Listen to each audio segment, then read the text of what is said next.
All right, Mr. Chairman, we are back online. Thank you. Yeah, you got it. All right, and we should be online again now, and I'll let you guys know if it freezes again, then we'll have to take a bit of a longer recess to get working And again. they don't want to. Okay, we're still not showing up on these things. Nikki did, but, okay, there we go. One more button. Audio is working, so. Everything's working, Nikki? Yes. Okay. Okay, we have a public hearing at 1 o'clock. Our delegations, we have Painter County coming in at 11 to talk about possible water line that could extend into their county. 5.2 Drumheller Area Health Foundation at 1:30 to grow your own rural nursing program. Nothing for council's request for information. Under 7, new business, we've got request for decision. 7.1, re-upgrading protective services AFRRCS radios. Page 19 of the package. Thank you, Mr. Chairman. Ms. Clinton, or did you want It's a to? pleasure to speak to this one. The province has been working on this for way too long. We started on this process back when Lee was still here. We have been able to get access to the encrypted RCMP and sheriff channels so that we can have our interagency communication that we've long sought for. It was one of the main reasons we wanted to go to the AFRAC systems away from our own, is it enables quite a bit of interoperability. This isn't a capital purchase, but it is in the operating budget. We did want to bring it forward as it's there's room in the operating budget that wasn't directly budgeted for, and that's why it's coming forward as a non-budgeted expense. Because we've been waiting for years for it to finally be ready to go. So we are finally there. We just need to add the actual hardware that handles the encryption and decryption when we're on those channels, and the bureaucracy side of things is already well underway. Councilor Member? Mr. Chair, I would love to move this forward. It's been long overdue, but it's good to see that it's finally come to fruition. Councilor Rowe? Yeah, no, I was gonna bring it forward too. We should have had this a while ago, for the little bit it cost. It should have been on them a long time. Yeah, it wasn't an object of cost, though, it was the fact that we didn't have permission to. Yeah. We didn't have permission from the federal government, Oh, so now we've got that, so that's wonderful. that's just everything's rosy then? Yeah, wonderful. Yeah. Okay, any other questions? Call the question, all in favor? That's great. 7.2, request for decision. Setting tax sale date, page 21 of the package. Thank you, Mr. Chairman. So this is just part of our tax recovery process, and we have to set a tax sale date every year. Usually it's first Friday in December.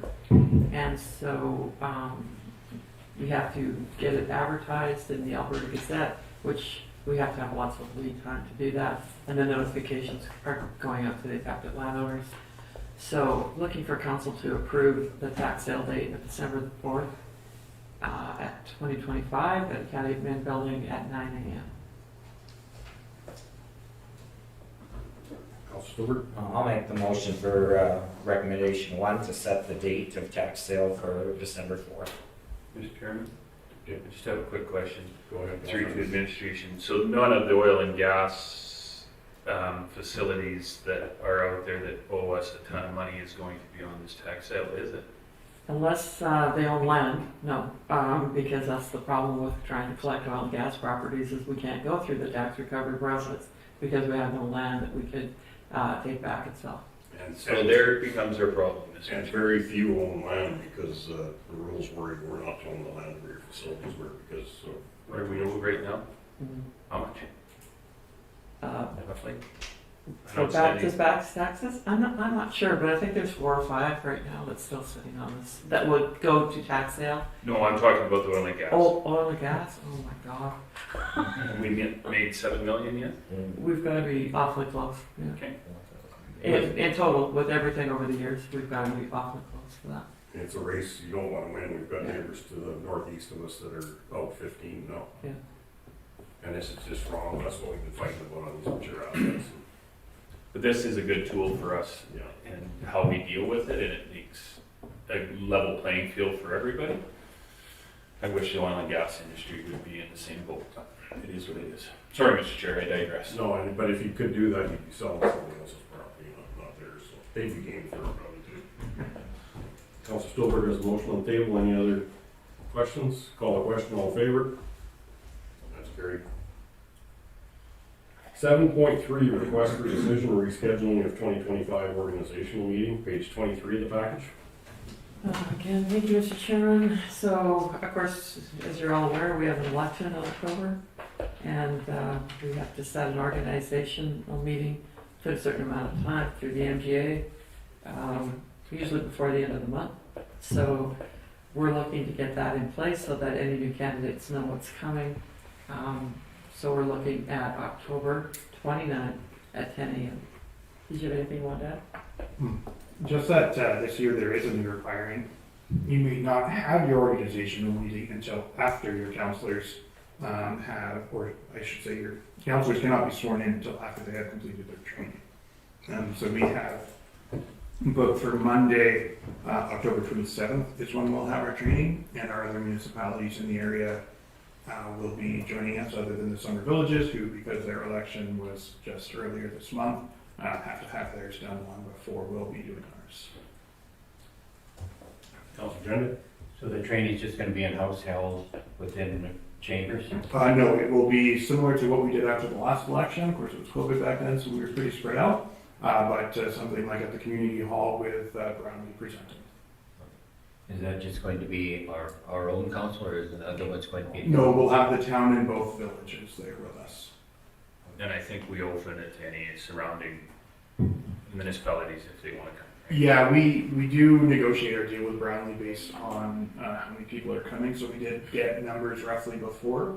Of course, Brownlee's answer was she wouldn't charge us extra for more municipalities if we fed her as well as we did last time. We did get approached by Painter to go through it with them, but keeping it within the whole county, like just our county, then the committees are all the same, and it's just a little easier to go through the training.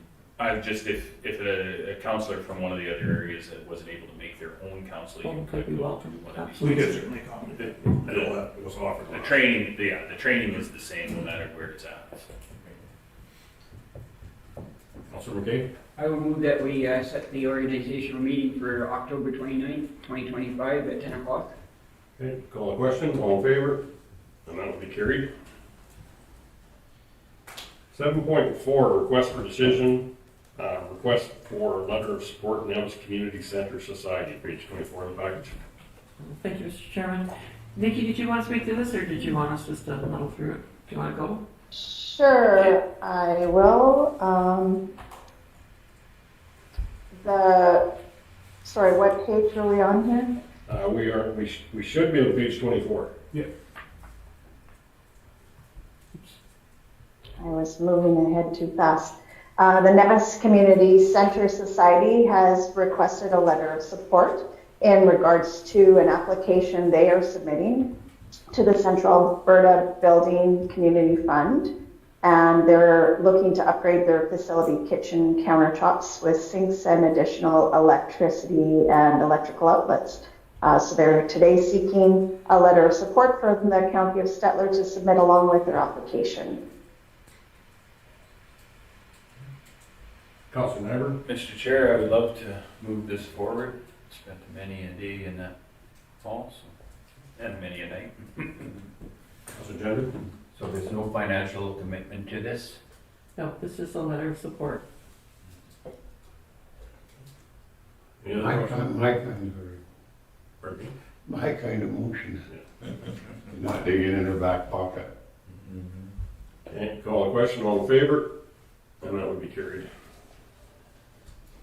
7.5, request for decision, read water hookup request southeast of 1140-20 west of the 4th, page 25 of the package. Do you want to take it? Yeah, I can talk to these ones. Thank you, Mr. Chair. Yeah. So we have two requests for decision with water hookups. The first one is the southeast 11 and 40-20. And if I can, I'll bring up a map. I apologize that we didn't have one in the package. We had some tight turnarounds on this. And I wanted to be able to do it interactively as well, so that we can kind of show you what neighbors are in the area that are also looking for water. Unfortunately, both of these are over half a mile off the line, and we haven't yet approved a one-off along those lines.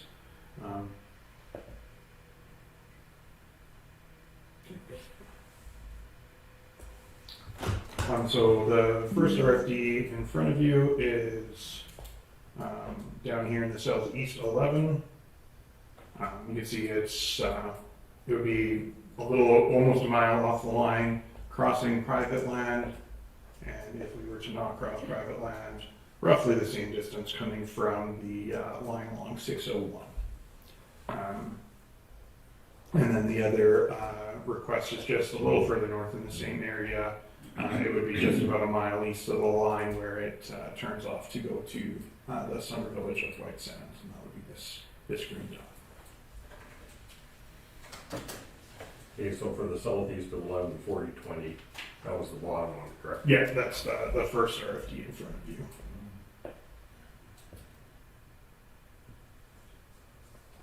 And thus far, these have largely, especially when there's no, it's not an urban or a multi-lot or anything like that, these have typically just been deferred for future planning. You can see the other green dots in the area are other interested residents. Some of those have connected. You'll see some that are right off the line that had opportunities to connect when they went through. But at this point, there's not a lot of options to get through with saving a bunch of money. Right? There's no efficiencies of scale here. Some of our other projects, like Gatsby Phase 2 and Wolf Hill down in the Bymore area, they've got more people that would be, when we go to the further guy, we're servicing, 2 people along the way kind of thing. These ones are a little bit trickier. So administration's recommendation would just be to defer to future water project planning.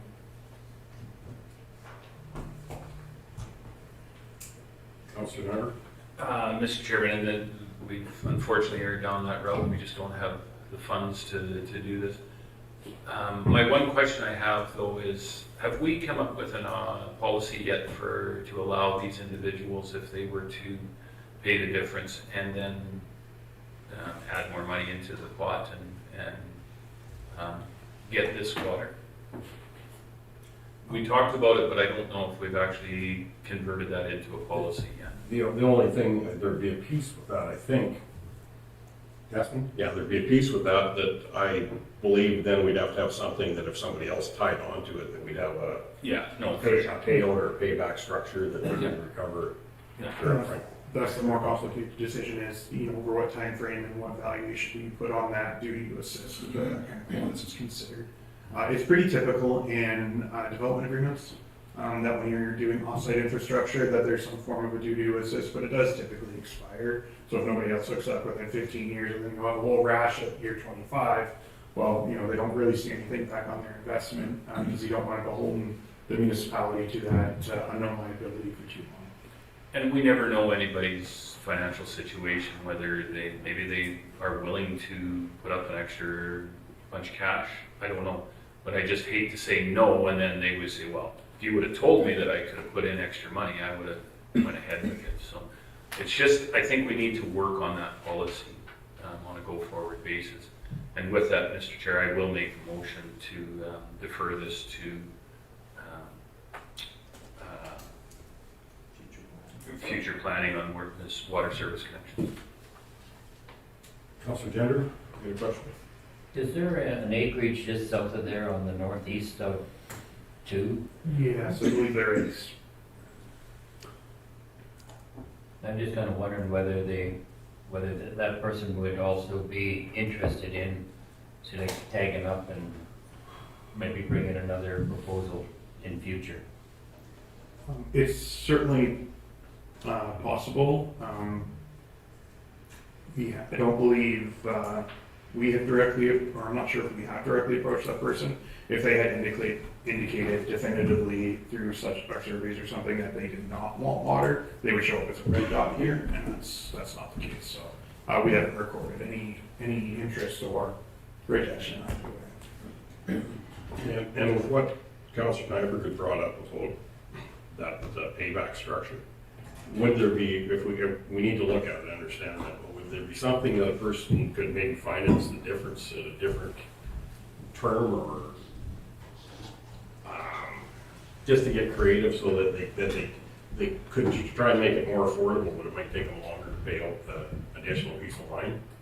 Just the thought that so that we can get water to people that need it, if that was to be something that we bring forward in policy. Yeah, and I think if I could ask of council, if we could have a separate motion after these two RFPs concerning the policy and that idea as well, that would make sure that it stays on the books and on the radar. Okay, we do have a motion on the table to defer the request for the southeast 1140-20 west of the 4th. Call the question, all in favor? And that's carried. Then we will move to northeast 23. And then what's the second? Yeah, we'll do that. Okay, northeast 23, 40, 20 west of the 4th, reach 27. So same case here, kind of presented these ones simultaneously. More expensive than we have dedicated for a single hookup, but certainly we could look at a policy motion after council meets a motion on this particular option. Oh, go ahead, that's. I'll make a motion to defer this one as well to future planning. Call the question, all in favor? That's carried. Councilor Never. Mr. Chair, I'd make a motion that we instruct administration to bring back some options for a policy that allows for ratepayers to add additional funding to make it feasible for water hookups, with the caveat that, what's the policy you called it again? Duty to assist. Duty to assist, yeah. Be involved. Michelle, would that make sense to you? Thank you. Andrew, does that cover what I mentioned too, from a finance basis too? I think that's inherent in Inherent. what we do would be finance based. Okay, any questions, concerns? Councilor Grover? Yeah, I have no problem with that. If they want to throw in the extra 50,000 that it takes to get water to their place, that's fine, because it improves the quarter they live on. It gives it a better value. And if they want to do that, I'm all over it. I'm just not prepared to go into coppers to take pipe a mile across the field to one person. Thank you. There it goes, Dave. Hell's freezing over. You and I agreeing again. Yeah, well, and one point I'd ask, the one thing it would allow though too, is it would prevent running an inch or an inch and a half pipe to that one individual mile up, so that if somebody else wanted to tie in the future, if we could offer something like that, then we could run whatever line size was engineered as part of the design for that area, so that it was expensive. And make it affordable, that you're actually putting a system in that is that framework, and, because if not, we might as well start running across fields and everything again. Councilor Grover? Yeah, we've done this before, and then some of them, those went.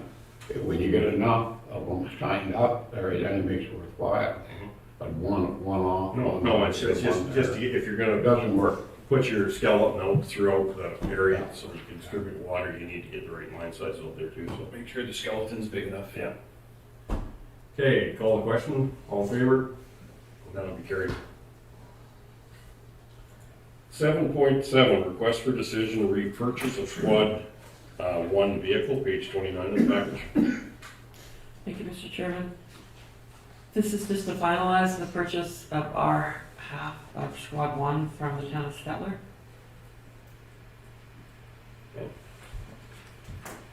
And this could be one of many motions coming forward as equipment comes forward. It will be, yes. Yeah. These, as we work through the transition with the town on splitting assets, technically all of these purchases are unbudgeted expenditures, and so our policy does seek council ratification of those purchases. And it leaves an audit trail, which is very important to us. Council passes the motion plus the check, and there's no question. Councilor Grover? The current value of that is double that, and we're paying half, right? Yes, we agree. That 03 is still worth that much?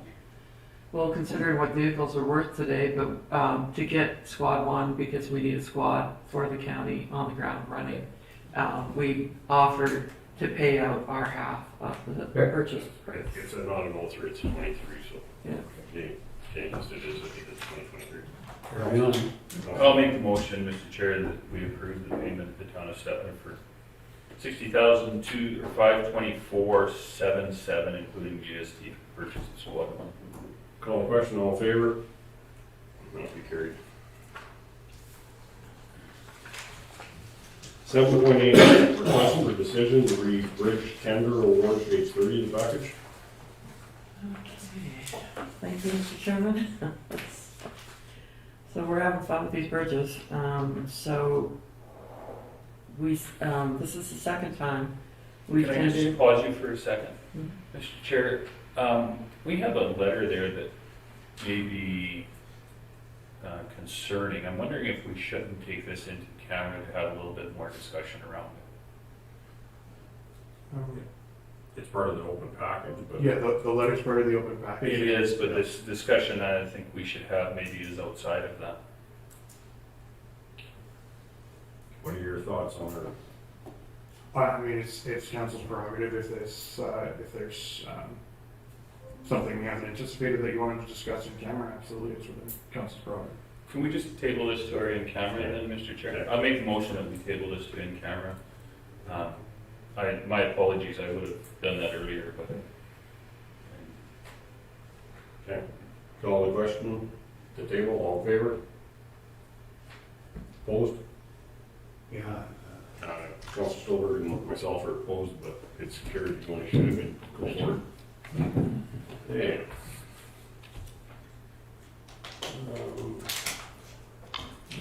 7.9, request for decision re-economic dashboard RFP award, page 35 of the package.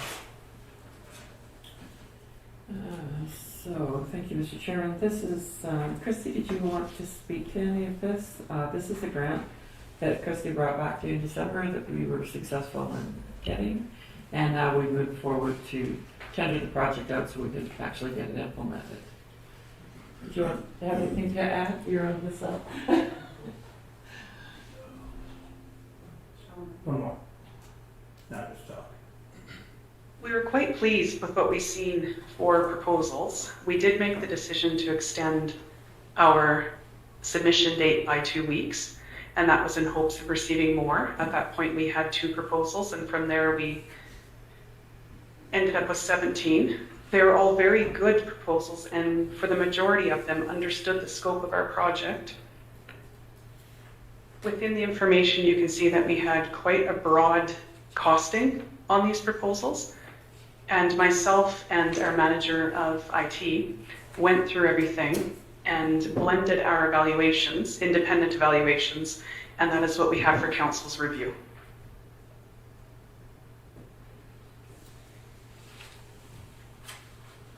Questions to Christy? Thank you, Christy. Councilor Gender? As far as what I can read is that we have a $90,000 grant, and the rest is being covered by the county. That is correct. Part of our responsibility in receiving the grant is that we added 10% to top it up to $100,000, and council made the decision to add the $10,000 from the Rural Development Fund previously. So we are a total budget of $100,000. And it was budgeted for in 2025. Thank you, Krista. Councilmember? So, Mr. Chair, just wondering how tightly are we going to work with the Board of Trade on this one? Because a lot of that, there's a crossover between this, correct? Our intention at the time when we wrote the scope of the project was to collaborate with Parkland Community Futures, and within it, this whom I'm recommending you guys consider for the project. Within her proposal, she has identified the need to speak to all stakeholders within the region. My assumption, and I can confirm, is that Board of Trade would be a part of that stakeholder engagement. She has a very solid stakeholder engagement plan to build this dashboard tailored to the needs of what she receives in her feedback. And the only thing is, I know that the Board of Trade has done this particular same same workaround, I guess, and has a lot of information that I think that we could piggyback on. And that is her hope, is to harvest information without reinventing the wheel through stakeholder engagement as well. Mr. Chair, if nobody has any more questions, I'll make the motion to go forward. Any other questions? All question, all in favor? That's carried. Okay, 9 agenda items. 9.1, rural and urban water utility comparison, page 39 of the package. Thank you, Mr. Chairman. So we found out and researched what other counties, municipalities are charging to hook up to rural water and to hook up to a more urban-based water line like in our hamlets. Chris went up to a lot of different municipalities and did a very thorough analysis, which is attached. I don't know if council wants to make any motions today, but it's more for information so that we can maybe look at what we want to charge people in Erskine, Botha, Gadsby, Bymore, and Indiana to hook up. And then are we within reason with our $20,000 hookup for rural water? That was some of the big questions that we were asking. I do have a question on myself. When there was 40%, I believe, that said at cost, but did they say how many people they tied in or how active they are? Or? No, they did not provide that information to us. Because that would be another question, just a question on that, is it's Yeah, fine to say at cost, but if you had nobody do it, well, maybe they haven't had a real uptick. right. And we were just chasing hookup fees and how other municipalities were approaching it. I'd like to also know when they say at cost, are they, I'm with you, Mr. Chair, that are they getting anybody hook up, and do they get, they have a situation where, are they helping finance it, right? So you got somebody that has a, let's say a $65,000 hookup cost. Do they expect them to come and cut that check right then and there, or do they help finance it over a period of time? Like, we can take this back and ask, a couple more clarifying questions. I think the information's great. It is good, but there's some questions. Christy had her hand up too. Yeah. Councillor Nyberg, within the chart, it does state whether they allow financing or not. Where is that? If you, let's look at Big Lakes County, for example. Oh, financing, yes or no? Correct. I look at this and I see Northern Sunrise County, and we were at that meeting in Edmonton.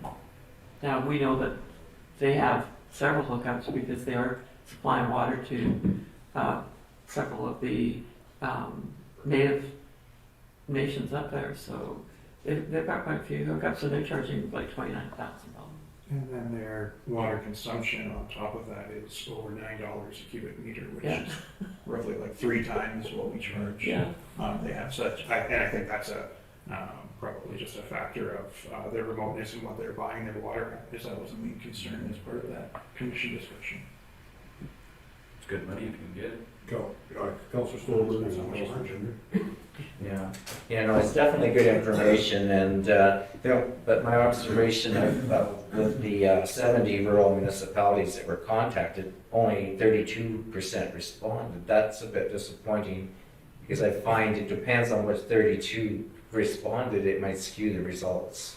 I think that's a great feedback, to be honest. Yeah, usually expect 30% on a survey, and that's high. We're pushing through RMA for 100. Okay. Yeah. Councillor Gender in the back. When we charge out, is a water meter, is it charged back to the landlord, or do we own it, we keep total cost? We own it, we keep it, so for the $20,000, it is at your property line. Service connection past the meter is yours, everything before that is ours, and we keep it, we maintain it, we replace it, including the vaults and everything else there, so. Like, I got some prices this morning. A meter vault is running about $5,000. Your curb valve is about $300, and then to do a hot tap is about $2,000. So we're into it for about $7,000 to $8,000 if that line is immediately in the same ditch as what that. if you wanna do directional drilling, that it's gonna be definitely an additional cost that I'm not going to stick my neck out and say, okay, what the cost is, because the transportation in and out is going to be phenomenal compared to like the actual drilling in there. So like right now, the basic cost is about $8,000 that for the material alone. And then versus, okay, we've got a pricing, say like from Stantec, say about $19,000 to put in a hookup. So that leaves us with about $12,000 difference in there. That would definitely cover, say like any excavation or just to build a tie in that line. So I find that that is quite a hefty price that is going to be paid. And every time that I see that, if we went from $10,000 to $15,000, it has always happened in the past that these contractors come in and bump that price immediately up there. It's not, say like in stages, saying, okay, we can do it for a little bit at a time. Every time I have seen it, then when it went from 15 to 20, it was the same darn thing. So I would like to be able to see, like in future, a little bit more of where there's going to be tenders put out, and we just don't award it to, say, like one contractor. Yeah. Annually, we do get pricing on these components from our locals anyways. We could do a bigger tender than that and do it as an EPC tender, or alternatively pursue the community procurement side of things to see how much of that we could stock in-house. But the actual cost we're seeing from our local contractors is anywhere between that $15,000 to $20,000, depending on what kind of work is to be done and how far away that property is. Really affects our mobilization, obviously. I think Mr. Gender has a valid point there. I think what we would maybe look at going into the future is say, okay, we are going to guarantee, 15 meter vaults being put in 2026 or 2027. Put that out as a bid and then see what we could get. Because I think, just like everybody else, they're buying their materials, and if they can buy at scale, they can get a better deal. But I think there's an option between the two for sure. They supply those materials? Typically, yes. So, Mr. Chair, my question or my comment on this, I just wonder if this isn't something that we should share with RMA and then ask them to follow up and see if they could get a better sample criteria or sample of municipalities to add to this, because this really isn't just the County of Stettler's good for the County of Stettler's information. It's for all municipalities in the province, I would think. Short of the big cities, who I don't think care about us out in rural Alberta, but the small municipalities and the medium size and the counties would definitely be interested in this information. So might be something we take to RMA. I don't know how that. I don't know from the RMA, like there's been a request back on the Ace Water. What was the full title of that? It was Ace Water.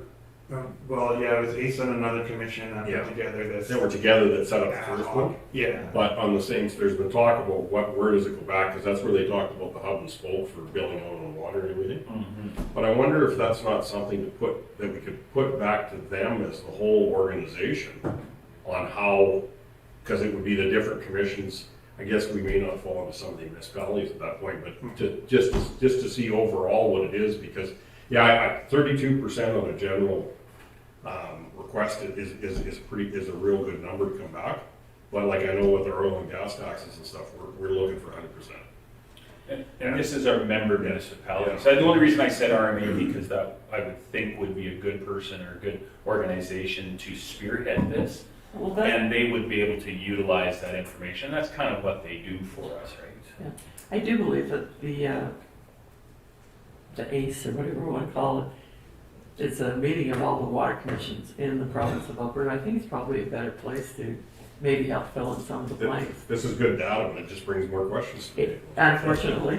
Yeah, Krista, what are you doing? Yeah, Does ask more questions. speaking to, the one-offs and what it costs for meter vaults and things like that, I mean, we get these one-off requests all the time. If we can accommodate, we do. If we could go out every spring and do a huge tender, we'd see it in the prices. But what we're trying to save the landowner is a mobilization cost. When you start mobilizing utilities, it's expensive, especially when you're looking at Warren. It's huge. So if we have the local contractors here that are capable of doing it, we try very hard to work with them, just to keep the cost down. But I also know with part of how we've been doing this, when we have somebody tie in across the road, we're kind of taking, has it been kind of an average cost, Andrew, where we're taking into account some of those drills versus not having to do a drill on the same side of the property? So it's to level that tie-in cost out to what your average tie-in could be. It's not just to get at the property line in either case. But one, we could have our road in between or highway in between. So when that's part of that 19.5. So I guess we'd be looking for you to, For information or? right, and then maybe instruct us to contact the RMA and the commission. I don't know what they call it. The regional Thank you. forum, I think. Is what Right, it's called. and see if we can, get some more data on the answer, or get more participation. And I would think maybe RMA and that ACE commission thing could work together, maybe that might be their forte. But very good work on this. Yeah, no, absolutely. Councilor Grover? But, yeah, they can give us an average of what these are gonna be, but like, we'll pick on Oyen. They got one guy that puts in hookups. And here we got, 4 or 5, get closer to Red Deer, probably got 12 dozen, and then they get competitive. But when there's only 1 or 2 people doing this, putting up these hookups and stuff, so you can't be very competitive. Yeah. At all? Okay, so Ready to go. can we get a motion on the table? Councilor Grover? Receive it for information. And make the request A to request for the, further information to to our our administration to look deeper and farther into this. Thank you. And this is one of the things I'd like to see come back to council strategic planning as we look at the rates for the hamlets. That's huge. Like, we're not getting buy-in at Erskine because of the amount it costs to hook up. Where if we could, maybe look at some of these hookups, average them, look at how much water that we could sell, because we do make money on selling water. And we make the town of Stettler's plant more efficient by the more water that we sell. That's a known fact. But right now, I think if you're buying a new home in Erskine and you're not in the new subdivision, even though it's right there to hook up, that's still $5,000-6,000 more to your cost, right? Mr. Chair, there's 2 ways to do that, right? There's carrot and stick. Yeah. You could pull the stick out and force them to do it. I know we haven't been there. However, you're seeing, you look at Bragg Creek on this, right? And Bragg Creek is it's plain and simple. You don't have a choice, right? You're doing it, right? And maybe we'll have to get to that at some point, but right now, we've been very cordial with all our small hamlets and small subdivisions and saying, okay, well, there's an option to do both. That isn't going to be always. I think it's going to come on from high, that they're going to tell us, the province is going to say, no more doing this. You guys have to hook up. It's plain and simple. I could see that very much at the lake, both water and sewer. So, yeah. Unfortunately, it's coming to that point. So. Yeah, but this is great information to try and keep ahead of where we think it's going. And I agree. Municipalities look at the Big Valley used to come off with well water, and then all of a sudden they had to treat it, which upset everybody. Then all of a sudden your wells aren't producing the way they should be. You have to hook up to a regional water system, and then you pass to make it affordable. You have to bring the hammer down and make sure that everybody's on treated water. But that hammer usually comes from the province. But they've been sitting back a little bit and letting us work with our land, which is nice. Councilor Gender? Further to Mr. Nyberg's point there, when there's a subdivision made out, sewer and water are there, you don't have any choice. You pay the bill and that's it. Yeah, if it's over five properties, I think, right now. The way the land use bylaw reads. What we do with even a one-offs, right? You either, if you want a pump out system, you're gonna have to pay, or I mean, we are slowly working towards that end, right? Okay, so we have a motion on the table.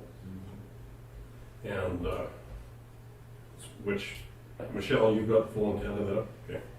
So I'll call the question, all in favor? Michelle, make sure that you know that he don't step Councilor over. Roberts absent. Is that done, please? Thank you. That's carried, thank you.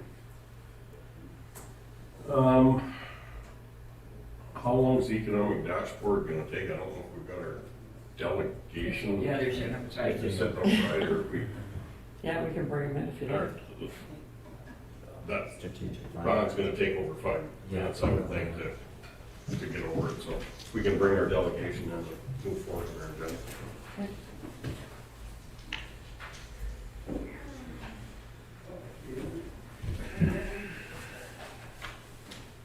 Come on in. I was gonna get up and greet you. Welcome, there's chairs, there's a couple that way, and there's some the other way. Yeah.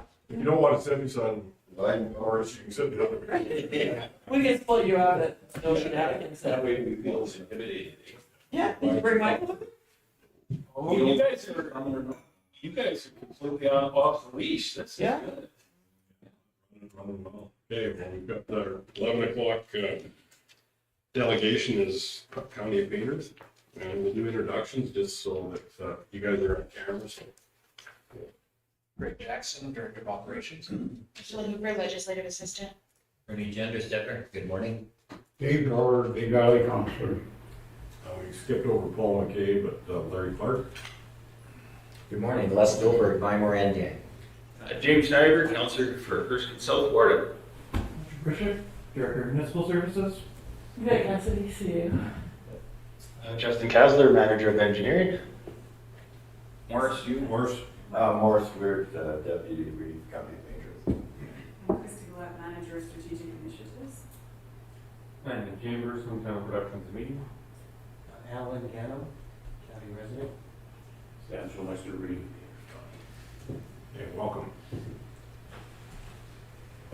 Hey, am I leading this or who? There was no page on the package, so, There's The floor is yours, Stan, if you want to. or I can start it. based on your conversations Yeah. with. Terry. If you guys want to get up to the mic so they can hear you online. Okay, through water lines and trying to get water lines to people understanding how desperate some situations are with water. Terry and I were both sit on Shirley McCullough's commission. Terry Walkenroth. Yeah, Walkenroth. It was a counselor out in County Painters, but I think he's casting a rod in. We agree, we need the northeast or northwest part of the county. We have no water, most of those guys, and it's a fairly highly populated area of Painters, and there's nothing, so everybody's hauling water. And some of them are hauling, I imagine, a half hour or better to the first drop. And also for firefighting. So, it would be a huge benefit, even if it's just a truck. But we're also a little bit concerned about what the cost would be going forward if there's absolutely no grant funding in place. So that's where we want to see if Water for Life would work with us on this at all, or we'd be more than willing to meet with yourselves and Dreeshen and go through, see what we can learn. I feel that dual municipalities, because we tried as a single municipality here. With a letter of support from Painters, but. Yeah, and thought that we were taking it forward, but it just kind of got dropped off the books, and Minister Dreeshen really listened and talked about the projects, understanding, but it just got scratched because it wasn't that urban clause in there. Is there also an opportunity for Flagstaff to participate? I was at a meeting yesterday, and they're kind of now talking, there's areas, they must have heard about this proposed project. They would, I think, there's areas up there that need water. That becomes a total commission question, and basically the whole commission would have to agree to it and agree how they could come into the commission, because they were set up originally that with allocations, And I knew we were gonna get asked for flight staff because, there's been problems there. Well, a lot of areas are having problems with water. And a lot of the surface water supplies just aren't there. We're maybe getting adequate rain for crops right now. This stuff is still empty, and we're getting more and more requests for water in order to water livestock. Well, when we go That was a change that we had to do too. Right. But when we look at the design of Sherwood McClellan, we've been conscious of the fact that Flagstaff will probably be a future customer. And that's got a lot to do with the Denali Reservoir. It would be one of the areas that we would come off to be able to go to Flagstaff. And also Beaver County has approached us, I think, 3 times, to talk about trying to move water up to them.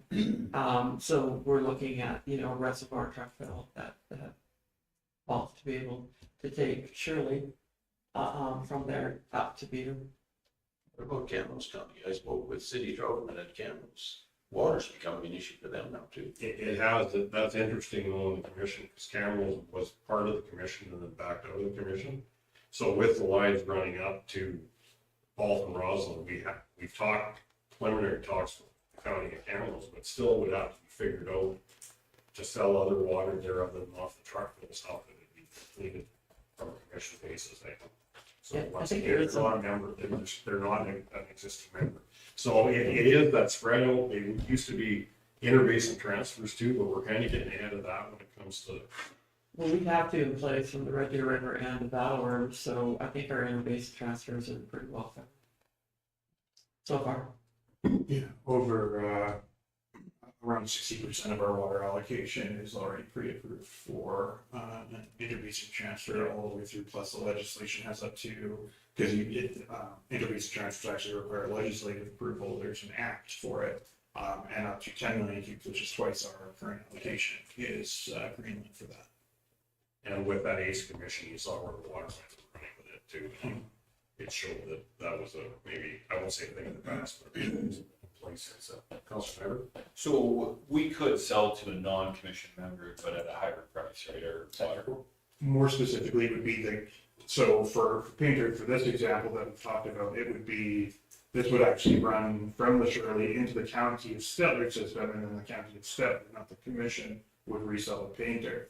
Now, the issue with that is that you do start to get into overlapping and stacking the influence, right? You don't want to compound that too much. And it's something that these regional water commission meetings are very focused on because there's some pretty gross examples of that around the capital region, especially where, the pseudo-private utility company is selling to a commission, who sells to another commission, who sells to its members, who sells to maybe, the village member, and you've just got the bloat on everything, right? So that by the time you get to the end of the line, you're paying a lot of people just for an invoice through The $9 a cube. Yeah, we were talking that, and we don't know who produced that water, So, Sam, when you're talking truck fill and firefighting, would you be looking at a reservoir or just a truck fill? Because the truck fills, of my understanding, aren't necessarily high enough capacity to. All our truck fills have a reservoir. It depends on the size. Something like what I think Painter is looking for, we look at the Erskine truck fill line reservoir, right? It's smaller than that. Like a Red Willow Red Willow would be just 20,000 gallon and above ground tanks.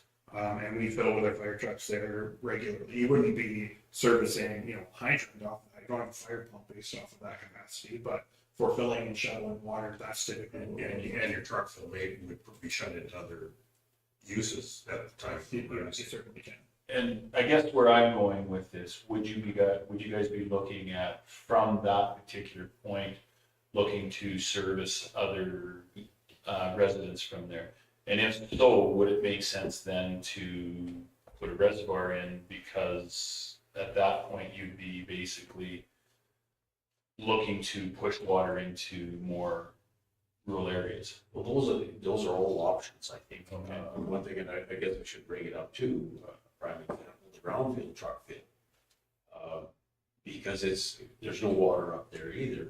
And it's not a large capacity cistern in there. I think it's only about 10,000 gallons. And like for spray water or anything, there's absolutely after 5 o'clock in the morning, most of the spray water's gone, so there's no firefighting or anything, so we've actually, at our ag service board level, have considered putting like a 1 or 2 400-barrel tanks there just for summer season, and still run it through the meter, and possibly something like this even on this line, you know, so you have extra capacity for summer. And, you know, whether we can afford to go forward and run from there to residents, that's another big project, isn't it? Yeah, it is. So I have one more question on that. If you could bring up the map again, Ed. So that line going north of Gatsby, just if we can bring that up. I'm sorry, it's from one computer to the other. Yeah. And we did check out the brownfield truck fill because it was brought to our attention at a show in the column meeting that they weren't filling up very fast. Right, and most of these truck fills will knock you off the side of your truck when you fill them up, right? But Peter opted to service 10 residents, and it could be more now, with a pressurized system off a Coronation power. Like full pressurized. Yeah, and so that's the problem. If we increase the volume, they're going to have problems with treating and servicing and excess water that they have to flush. So it's because the Coronation Reservoir, they keep the levels at a steady rate. Plus the inlet to brownfield, you'd have to choke the inlet back to maintain pressure. That's the main thing. Yeah. Yeah, like we took all the water that the truck road required, which we can, right? There's lots of water there and lots of pressure there. Yeah, these other guys would have a trickle system. You know, and that would be fine. I think if you've got the storage capacity, and you just, you know, so it can fill all night, and just keep those levels for summertime use, mainly firefighting season and spray season and so on. Whether, you know, the people along the route are still going to be good. They're going to, you know, I guess have their water. We don't want to cut them. Yeah, I would say when you're looking at this, it would be definitely a different kettle of fish than brownfield because none of the residents we're serving are pressure up or are expecting this line pressure. They're all filling their own little reservoirs, right? So that is where you can get a little bit faster recovery. We've only ever run into an issue with shoveling water at our truck fills once, and it was the big one. And that was more of a configuration issue, and that one is serviced directly off the town treatment line, which can only fill that line when they're actually producing water. So for our other reservoirs like Red Willow, which I would say would be very akin to what we would put anywhere else if we were to do something at Westwoods outside of this, you know, that's kind of what we would take and drop there. Those we haven't had any issues with 20,000 gallons, and then the recovery time on them is. So, Mr. Chair, my comment, so the green line is a new proposed line and the red line is a new proposed line. Yeah, so what is the line going north, the yellow south, what size line is that right? So I believe this yellow line, all of the new stuff we did in the last round, which starts roughly down here. Can't remember exactly where it starts. It'd be kind of where that jog almost. It's just below the hands. Yeah. So from Gatsby to there is only 3-inch, but then we elected, despite the obvious bottleneck here, we did elect to put in a 4-inch pipe moving forward, so that I don't know where I just scroll myself to, so that when we needed more capacity along this line, then we could just twin or upgrade the first 1.5 to 2 miles of line, that 3-inch line up to a 4-inch line, and have considerably more pressure. So we do have this current line, I believe, is 4-inch right up to this point. Now the estimates that you'll see in your camera package, and it's in camera, so it's based on actual tendered values, and it goes into quite a bit of detail there. They are based, I think, on supplying a 3-inch line. So there would be slightly more than that to keep this as a 4-inch, and that's just based on how it was before, considering having an entire truck fill here.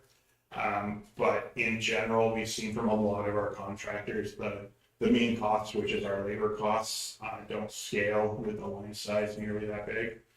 So I wouldn't expect to see a substantial change in the project scope to move, this chunk from 3-inch to 4-inch supply. So orange is what the county has already built. Green is what the county has proposed. Red would be the addition from on top of our Gatsby Phase 2 to service the Painter they've got a truck fill or a potential truck fill site here, where they own some land already, and then the blue is Shirley McClellan. So that's just the different colors, and then the different dots. Green dots are people that have interest in water that haven't necessarily connected yet or haven't been able to connect yet. And also with the 3-inch going north, like there is the potential to put 4-inch up to it, which you could be twinned or whatever, but then also an opportunity, if we had to in the future, if the water sales were at that point, the truck fill is at Gadsby, so you could be looking at what you could do to pump water to increase your volume, so. But Gadsby has a reservoir, not just a truck fill. Yeah, they have a reservoir and a truck fill, but it's, what size would it be comparable to? I think the above ground storage in the truck fill is 20,000 gallons. I can't recall what the Gatsby Village had. You think it's 75 cube? I thought so, yeah. But there's room for, you could expand your storage at that point too. When we did the Earth Street truck fill, mind you, it's the Primo truck. It's a reservoir. Nicest washroom in Canada. But it was done to service the entire hamlet first, right? So this, depending on what painters wanted to do for a reservoir, then they could service as many properties as they want. And getting the water to them it's not an issue. We haven't had an issue yet with any truck. No, my comment or thought on that is if we're going for the gusto with the provincial overlords, that if we looked at a reservoir for painters versus having a truck fill, I'm wondering if that wouldn't shine better in their eyes as looking at this is for future build out. We want to service more people. Truck fills typically aren't used to tie off of to fill up rural lines, but a reservoir would be. So when we're talking about firefighting, when we're talking about, and I'm just looking, their excuse back to us is going to be, well, a truck fill doesn't do rural water lines. A truck fill doesn't really compensate for fire. And you guys are absolutely going to be using it for agriculture, but a reservoir would fit all three of those bills. But throughout the Shirley system, we've always done them together. We have the truck fill reservoirs together. Yeah, I would probably caution that there is not it's not a black and white difference between a truck fill and a reservoir, because the reservoir is just a storage wall. Size matters, Andrew. It does not that. When you look at Brownfield, the hamlet of Brownfield is serviced from the truck fill. It's used like a reservoir. And we've heard that they've already had some difficulties with it. They're already looking at expanding it. That's just my thought, right? But a big problem with that was, and when we discussed it as it was being put into with the landowners, it was a full pressurized system as if they were in town. And so you have to maintain that pressure on that line to maintain the pressurized system. So that's part of the drawback of brownfields is you have to choke your line back in order to. Yeah, we're working with Randy and Jeff from Painter and the manager from Coronation, trying to get maybe Coronation to fill the reservoir up a little higher or something, whatever we can do, because it's not the lack of water. The water's there, the pressure's there. It's just that if we, full guns to Brownfield, which if we had fire up there, we would probably do. The 10 pressurized system wouldn't, they wouldn't want to open their tap. Wouldn't that be a shower? Yeah. But the beauty of these truck fills is that, I think anyway, that, you can service an area with, right to your residence with a water line. And you can also service the agricultural community, which we're finding in this drought that we've been through, is that the demand is increasing almost double every year. I mean, we've been lucky this year, but guys are still hauling water. I'm going to ask a question on the Stettler side on proposed line going north, as far as it goes, does that reach Westwood? Yes. So that northernmost dot, I think the northernmost dot or the one right before it is Westwood. No, it would be the northernmost. Yes. Couldn't remember the acreage that was interested in south and north. And the yellow lines, what we've got, that was phase 1, right? Yeah. So between the 2022 tender and the 2024 tender, we did expand the scope, and that was an administrative decision to get quotings to include these guys down here as well as Westwoods, because we figured once we're done phase 2, that area is not likely to see any big projects that would justify that kind of growth again. So if we don't do it now, we might never do it. And then I believe there's been a campaign to see if there's more people interested again, to make it more efficient. Yeah, some of the residents in that area have been advocating quite fiercely for it. And then the most favorable site for a truck fill county in that area, would it be Westwoods or? I think so. I think that's because the land's there. You know, you can truck fill, you can pull off fill, pull back on. I think it's like a very important project. I would definitely support it, but you think it should get attention if it's going to a community like Westwoods, it's going to another county municipality like Painter and Stettler. You get it should have more impact with the minister, especially if you can get face to face and tell them how many people have like zero water that they're hauling. I mean, it should have a little more impact, you think, with that big a scope. Councilmember? So I mean, I think what we also need to do is we've had our ratepayers definitely contact us and communicate with us their issues. But I think now it's time to harness the ratepayers and have them write letters to Minister Dreeshen and Minister Horner and even the Premier and explain to them the situation that they're into, because I think we need some extra help on this one. We've been multiple times asking for grant money for this. I think with the addition of Painter is another feather in our cap. I've always been a proponent to hook up Westwoods for sure if it ties in. However, I do believe that I mean, for us to go alone on this is a real tough one. I think we need provincial funding, and I do believe it's their mandate to help us out with this. We're 8% of the tax revenue, and we seem to be hitting above our weight grade on a regular basis, taking that 8% and making it do magical stuff. But it's time they came up and give us even a little bit. That was at that ACE conference we went to too. A lot of individuals were talking about, should transmission be based on line size versus where it's going to? Because when you start running a 3 or 4 inch or to a 6 inch line, that's more of a conversation on that's a full supply line, and then all your spurs off of it would be your distribution line. So that would be the same thing as that line into Painter. It would be a transmission line to a reservoir or a truck fill or a truck, basically a truck fill with enough room to call it a reservoir. And then at that point, it lines off of that could either be deemed further transmission lines by Painters possibly, or could be deemed as a distribution lines. It's 2 totally different funding models.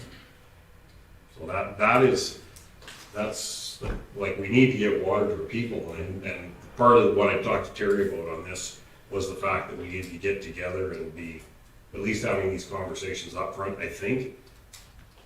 And there is numbers on what things could cost as it sits today, but it is I think before it goes forward, we have to have some of these other conversations. Yeah, I mean, you look at the network, that we could supply, and the need out there. I think Painter would be in the same boat. It was Painter. I think it was Painter that brought it to our attention with the 2 major municipalities. Trying for the funding, Water for Life would be a no-brainer, but we just couldn't get past the starting gate.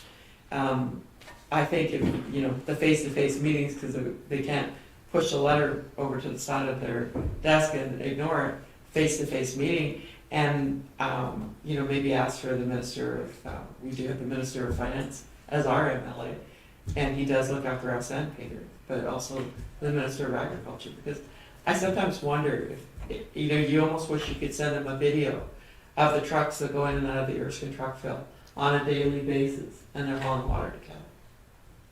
And Stan, how are the truck fills in your area? Are they like you've got one in Castor and one in Helper? Well, it's getting, the one at Castor gets quite a bit of use, and a lot of that water goes actually going up into the northwest part of the county, so it's a long haul. Now, why they don't use Helper more, I don't know. I think it's a little slower fill maybe. And we've been doing some work on the truck fill and the reservoir there at Castor, so that'll help. I mean, some of these wind projects, they were pulling an awful pile of water out of there, and a lot of it's for agriculture. Like I know, even where I live, I mean, we're not short of water, but there's still guys hauling water to cattle, and that's just the nature of what we're dealing with right now. It's going to stay there. Councilor Stover? Yeah, I think Councillor Nyberg's onto something with the letter writing campaign, because I know in my area when the locals did a letter writing campaign on Highway 855, Minister McIver told Nate, okay, all right, I get the picture, you can cut the letter writing campaign. And the same thing, if the area residents in Stettler County and Painter County did get on a letter writing campaign to all three ministers, I think that would enhance our chances of getting a meeting, probably, because I think it would draw way more attention to it than a single letter. And Mr. Chairman, I think one of the things you need to do is tell the story, because I think these individuals sometimes live in areas that have not experienced what these folks are experiencing. Mr. Clark has done a good job of explaining, you turn the tap on, it comes out brown. Well, I get it, but I don't know if the ministers get it, right? And brown would still work, the toilets and stuff like that, It's when it come out as dust was the real problem. Yeah, we've been on this, as chair of the Gatsby Water Co-op, that prior to the county buying it out. I've been on it now for 30 years. But I drilled 9 wells in my place. And I had a good well originally, and seismic went fast and buggered it up, and they couldn't hit another one. So and we've had a lot of wells dry up or sand off also with people in the area, so it's been a godsend. Councilor Jenner?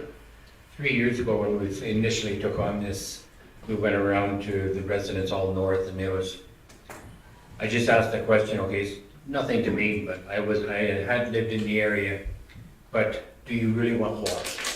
No, didn't really matter to me, but here's an opportunity for that we, as working as a county and a council, that we could provide water to you. So we got together, and I believe there was about 22 of them that come in and said, yes, we definitely want it. So we bring it back to council. So we then try to find out strategies and ways on how to fund this project going on. So we approached the government, and they said, by all means, if you design it, put it on paper, we'll definitely have a look at it. Well, it happened, say, about a year later, the funding never come through, and there were people out there that were desperately in need of water. And the pork farm that Mr. Clark had mentioned, yes, it had been shut down. They provide families, there's 10 families that rely on that pork farm, not alone all the runoff businesses of grain farmers and anyone else that really is tied to that. They provide 90-some thousand hogs to the Red Deer plant each year. So I'm not really sure what percentage that is, what really goes through that, but it would have been having a devastating effect on that one there.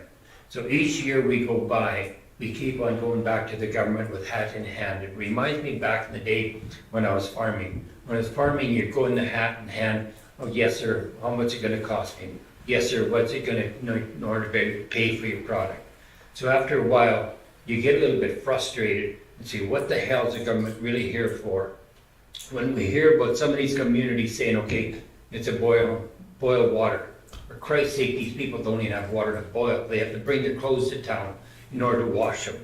There's not enough for the cattle. So this goes on and on. After a while, you get a little bit frustrated. Okay, where the hell is government really going to kind of chip in and say, okay, yes, give me a false promise. I'm done with false promises. Produce what we need. We need plenty of water to be able to make this community a sustainable community. So, what got Michael? You have anything, Michael? We began this project a year ago. Michael, if you either stand or stand, that green light should come on if it's. Check 1, 2. Yeah. Oh, that removes all the bass. I sound much better in person. We began this project about a year ago talking with the county, and we had fleshed out a few designs for truck fill ending at the end of a transmission line. And for us, I think we know in principle, we're still partnered with Stettler County. We're still with you guys, administration and council together, wanting to get the government's attention and get some funding. So however you guys want to lead us through the process, we'll add our support. We come to be your force multiplier in this project. We hear from residents even on the northeast side of your county who are our northwest, who are in that position that Councillor Jandra was talking about, not having enough water for their cows, not allowed to wash their clothes. So everyone in that area of the county is watching, I guess, both governments try and find some collaborative way to gain traction. If it's a meeting in person or if it's letter writing, we can extend that request to the folks in our area, that county as well. Or we can use what resources we have to get in the room with you and the minister responsible for giving us the water funding that's required. That's pretty much it. I mean, we have projects ready to go. We can just dust them off, update the costs for the engineering and tell us when. And I think we've agreed in motion to go in with your joint applications. So any other steps that are required by Stettler Council, just let us know, and Painters, and we'll take them.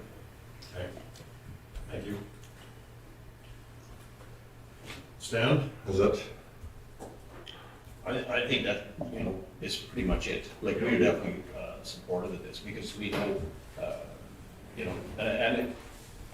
I mean, I'm in an area we don't really have to fight water, and I'm close enough to the Shirley. I ran my own line to my yard, so, but I feel for these people. When you can't even wash clothes, there's, you open the tap and nothing comes. I mean, I think it's it's probably more critical than electricity. And how much money was spent to make sure everybody had a chance to get electricity, so it's extremely important. And we know these areas of the two counties, they have nothing, Yeah, we don't want to spend money, but there's a time when you have to do what you have to do. I'll spend the provincial money. Okay. Matt Andrew? I think we've pretty well covered it. If we do, I think as far as a meeting with the minister, though, it's more to the fact you have don't have all of the public there. We need to get that public input in from a different direction, like he did a letter writing piece, or because especially for the first one, we've got to take whatever time we're given and use it as effectively as we can to sell the case. Yeah, I wonder, I almost wonder if you should almost do a video. So when you go up there and you start your meeting, they can look at a 1 to 2 minute video. And it's still dried up sloughs. And I mean, I had no idea how bad the water had receded at Buffalo Lake until I saw a drone shot and just about fell off my chair. So have they seen that? Because when you look at it from a distance from a highway, oh yeah, the water's down a little bit, but you get that drone shot and it, you have to walk a mile to get to your boat. And also Bar Harbor, or not Bar Harbor, Roshan Sounds Marina. Shut down. Ever since I can remember, the Roshan Sounds Marina's been a marina, and they're shut down. They're turning everything out to possibly drown. So the water that we relied on to fill the sloughs, it's not there. They're bone dry. Yeah. I know in Painters, how are the sloughs now? Are they bone dry? Is there? They're definitely low. I mean, everywhere you go, it seems. Prime example, every time I come through Stettler, like buttermilk slough used to always be right out there. And it's way down. I mean, that's a big body of water, and I think there's a certain amount of water pumped in there.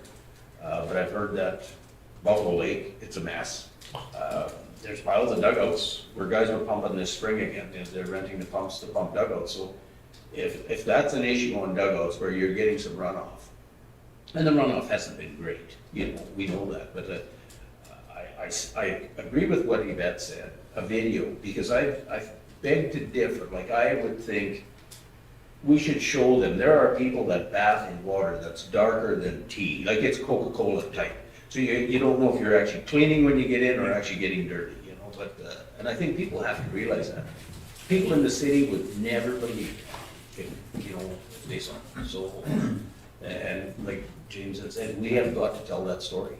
It's got to get out there, and the biggest voice we have is our ministers. So. You know, because when I asked that question on the sloughs and the dugouts and stuff, we have properties up, like land, grazing land up by the lakes where they've asked to put water in, because whatever's left there has become so alkali or brackish that they don't, cows won't drink it, or they're worried about the sicknesses.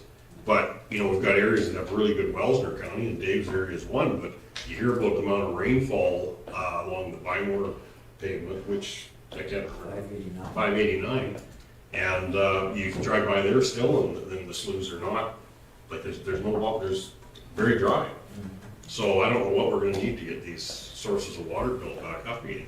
It's, you know, it's gonna be a lot of snow that everybody's gonna complain about, it's gonna cost all our budgets for snow. Well, I'll be okay with You're that. running budget off of snow? Yeah. No, our yeah, on the way they'll run us into the ground on snow plowing. How's Jenner? So when the next council, new council goes up to the RME, can we volunteer to fill the minister's jugs? You can tell you're not right. You're really a rebel today. Even if I was, I'd love to be able to do it. Okay. So next steps, we've got them. Well, we do have a request in for a meeting with the minister. Yeah. As soon as we get confirmed, then, well, I would love to get a hold of Michael, but I don't think that's gonna be possible, so I might have to get a hold of Jeff. And You can find him at the car. yeah, good trader, yeah. So that we can, you know, get a meeting coordinated between Penrith and us, and I think that's our first step. And then, most of the grant applications are due the end of November. Let's get another one in. See where we can get. It's not moving as fast as I know the landowners would like it to move, but So, Mr. Chair, and I don't know the logistics, I kind of know what we did in the past when we were moving other items forward and having them write letters for us. So the current counselor for that area definitely was a huge advocate for getting them to write some letters and putting that forward. And I think that's imperative that we do that again too, that we, the current counselor in that area, counselors, look at getting some letters of support for this to the. I do have 2 or 3 that people have sent to me already. I think it comes better if it and I'm not. And that would be addressed back to them. Right to them. And we just have to give them who they need to send it to. And encourage them to talk to their neighbors to do the same, even their neighbors at the painter side of things, because then it'll look like And it truly Painter's is. gonna have that same conversation, and I think Terry's right amongst the neighbors that do not have water, is he not? He is, he hauls water every time he comes to a council meeting, he comes to the pickup with a tank. Then he has to make trips in between, I don't think there's a lot of bath water used, maybe. Yeah, and then this comment on video though, what would be our steps with that? Because I think it would be important, but is it to get the 2 counties together to figure out what we could. yeah, I know that right now because the Shirley-McCollum Regional Water Service Commission won the Municipal Excellence Award. And we did name Painter as our main partner, that we're working on a video right now for the presentation. We could maybe piggyback off of that a little bit, maybe show some of the dry sloughs, show people hauling water just to be able to wash your dishes, have a bath, have a glass of water. And then of course we've got huge trucks that pull, we could put a camera at Erskine, and I'm sure you guys put a camera at Castor, and just the trucks that roll in there to fill up with water to be able to water the cattle. Even in the down there, it's huge. Red Willow and Erskine, 2 of our biggest truck fills for supply. If I could, you could also add, I think there has to be something said about Westwood. I mean, there's quality of life too, right? Westwood is a very good facility to utilize, but if you have more than what is it, 70 people there, they tell you to don't flush the toilet and make sure to bring extra water, right? So, I mean, I get it, we're trying to encourage consumption of local beers, but you should have water with that as well, too, for the morning after. So if we could piggyback that, or if we need to bring anything, forward from councils or whatever, we can do that, so that I do think we need to talk further with government bodies, and then if the person doesn't proceed at that point, then we're gonna sit down with the two municipalities and figure out what can be done, or how can that cat be skinned. Yeah, there's always that option that if both councils wanted to look at the project, and what the total cost on the project is, and if you wanted to get together and split it, or, we pay for the county's Stettler side, Painter pay for their side and their truck fill, and that would be one way of moving forward.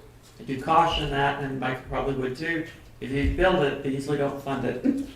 So you like to have the funding in place before you take that first scoop of dirt. So. Yeah, it is the same minister that had made a commitment to get the package in, and that he understood where we were coming from. I'd like to ask him that question again. Yeah, I'm sure you got caught up in the bureaucracy of it all, right? And we may have to put some pressure on our own later. So would it be beneficial to do a follow-up request for this meeting, and then have painters do a request direct to the minister for the joint meeting as well, if he gets... Yeah, Nikki's been looking after that for us. She could stick another one in, or... I think a reminder might be important, especially if... We did get a letter back saying that they Try to schedule us in. shuffled across the table, but Nikki, do you have any comments on that? Yes, Mr. Chairman. We have been working on that video. I would need some more footage, but the budget would be relatively small, between $500 and $1,000, to obtain some more footage specifically for what you're looking for, and to make it into something noteworthy to present to the minister or at the RMA, if you would like. And then also too, on the meeting request with the minister, is there, should we be sending a follow-up from county painters also, or are we just, where do you think we are with it? We have the response from the minister's office that they are looking at scheduling us, so I can follow up with a reply and just mention that the new information that should go along with that. And CC, if you can CC the county painter, would that work well, or would it be better to send two letters? What's your thoughts? I think if Nikki gets, she's got that relationship with them, if it's okay with Painter, if we get up, if you reach out to them and say the county of Painter is also will be in attendance with the same issues that the county of Stettler has, and CC Nate so he knows that he's got two of his biggest municipalities knocking on the door. Well, I think actually we maybe have to lean on him to bring the other ministers. I agree with what was said earlier. Agriculture should be involved, and transportation. Get them all at the table, and a face-to-face, not RMA. 15 minutes doesn't accomplish anything. And as we talk about the standing water, probably, we don't want to get too big, but Alberta Environment grants people to pump out of these little sloughs. And there's some major producers that have opportunity to sign up for water that don't sign up for water because they're pumping groundwater or surface water out of the sloughs. So we did have one of our little runoff fed lakes south of Gadsby. It's in less than my area, I guess, but it was pumped last year, and it took past the low water mark. It took it back 500 feet, 400 feet. And so it still hasn't caught up, even with what we've had for moisture now. So it overlaps a lot of the different areas with what a lot of the agreements are. Even when you start looking at what the NRCB agrees for CFOs and stuff, if they don't have the water there and they're relying on surface water, it can affect the whole community. So I don't know if it would, if the 3 would be good, or if we need to expand it a little bit further, because so many of those departments have a finger in this whole thing with water. Well, the two main ones, especially for us, are transportation and agriculture. Yeah. Maybe environment on the side. I think environment may also be a good idea. Yeah. She's a minister that listens, I find. Yeah, she is one of the nicest, most, and she works hard and tries so hard to accommodate.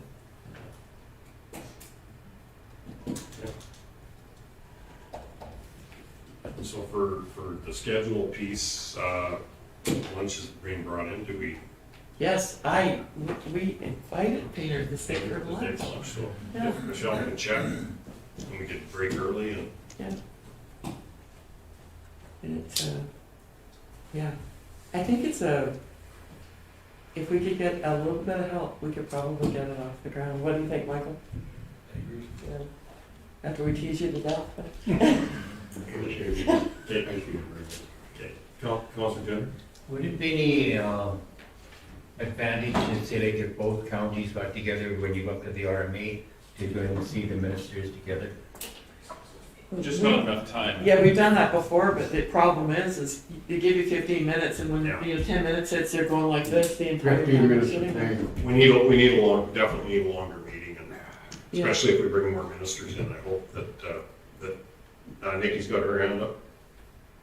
Yes, thank you, Mr. Chairman. I think if we're bringing all those ministries in, that changes the scope of our original request, and this is a very specific item. So I feel like if a new invitation should go out to the ministers of environment, agriculture, transportation, treasury, who is also our MLA, and then include the specific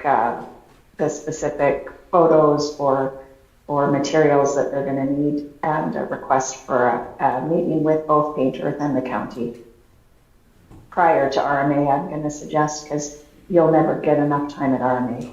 We always get pushed off. So It's like the ambulance was, right? It was such a big issue to both of us. And then we did get that meeting, and we were there for a while, and they heard. Are you game with that, Painter? Definitely. Okay, so can you prepare that and on our behalf? And I actually could possibly, I'll get a hold of Michelle this afternoon and just see if she can start organizing. Maybe she has a time in there that she can at least get them all together. And if we have to make a trip to Edmonton. Or we send maybe if we get that letter going get the letter first, gets it in, and then we can give Michelle a phone call and try to pick that up a little bit too. So that would be, if that works. Okay. I will make a motion that we recess for lunch. All in favor? And that would be carried.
12:58. Reconvene, I guess, would be.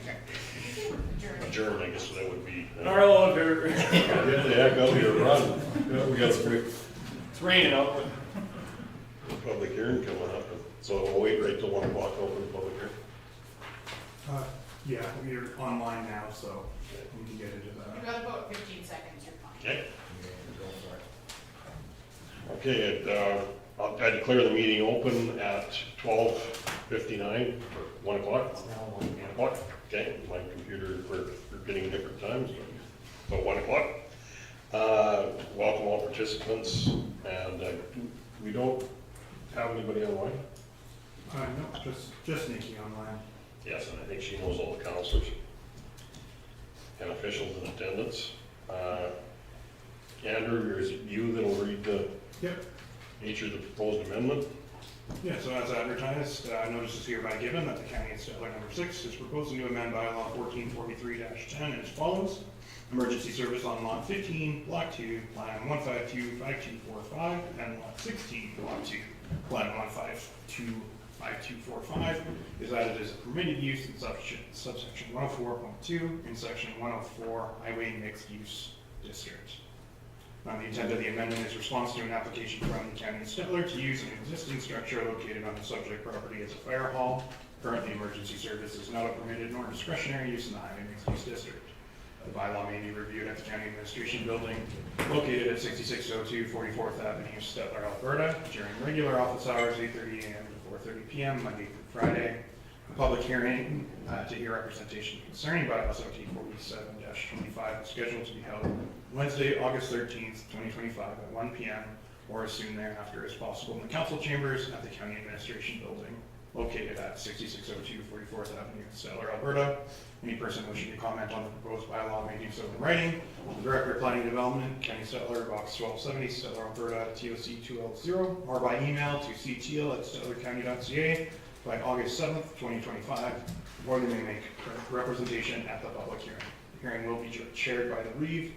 Persons wishing to join by teleconference or speak in person will be requested to state their name and address for the record upon being recognized by the chair. Council will hear verbal or written submissions from any person who claims to be affected by the proposed bylaws. Persons may make oral presentations at the hearing regardless of whether they have provided written comments. Following the public hearing, council may proceed with second and third reading to approve the bylaw. Should you require additional information, please contact the Planning and Development Department at 403-742-4441. The rules of conduct that will be followed during the public hearing is written submissions shall be tabled first and read into the record. Anyone wishing to speak to support or oppose the amendment will be given the opportunity to speak up to 5 minutes. Councilors may ask questions to the speakers after each presentation for clarification purposes or direct questions to other presenters. There will be no debating between participants and presenters allowed, and any questions from the floor shall be addressed to the chair. We have I don't think anybody in online or in chambers that's going to be getting verbal, but did we get any written submissions? Reeve Clark, we have one email submission. Unfortunately, we didn't put that in the agenda package. It's from the town of Stettler. Given that this is occurring within the IDP area, they've confirmed that they have no concerns or objections with the proposed change. Okay. So that's just accepted to the record, okay? And then as far as verbal, we have nobody that would be doing that. Reeve Clark, we certainly have no other comments from the general public. In terms of my own commentary, I think the advertisement pretty much tell you what the intent is, just without repeating that too much. The intent is very specific to that site. It's not every property within the district, specifically to identify your own needs for a fire hall location. Okay. Is there any questions from council? I declare the public portion of the public hearing closed at 1:04. Okay, so then, Andrew, should we proceed to bylaws? Yes. Okay.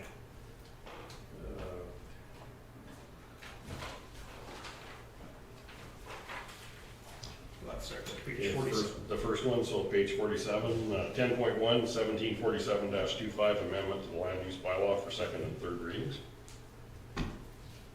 Councilor Stewart, I'd like to move second reading. call the question, all in favor? That'll be the third reading, Mr. Chair. Call the question, all in favor? And that's carried. Okay, 1742-25 golf cart bylaw for third reading. I can present that one, Mr. Chair. So you have seen this bylaw twice before. This is the bylaw to make use of the new provincial regulation for a pilot project to allow golf carts on public roadways. Council has seen this and has dedicated, or has in the draft dedicated the roads up at the lake subdivisions as designated highways under this regulation.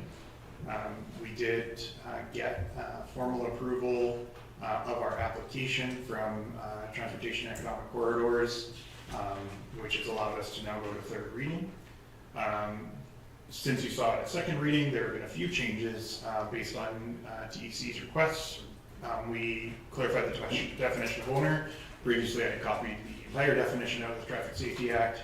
However, that also included rentals, and that's a commercial activity which under the pilot project regulation is not permitted. So they asked that be removed, which makes sense.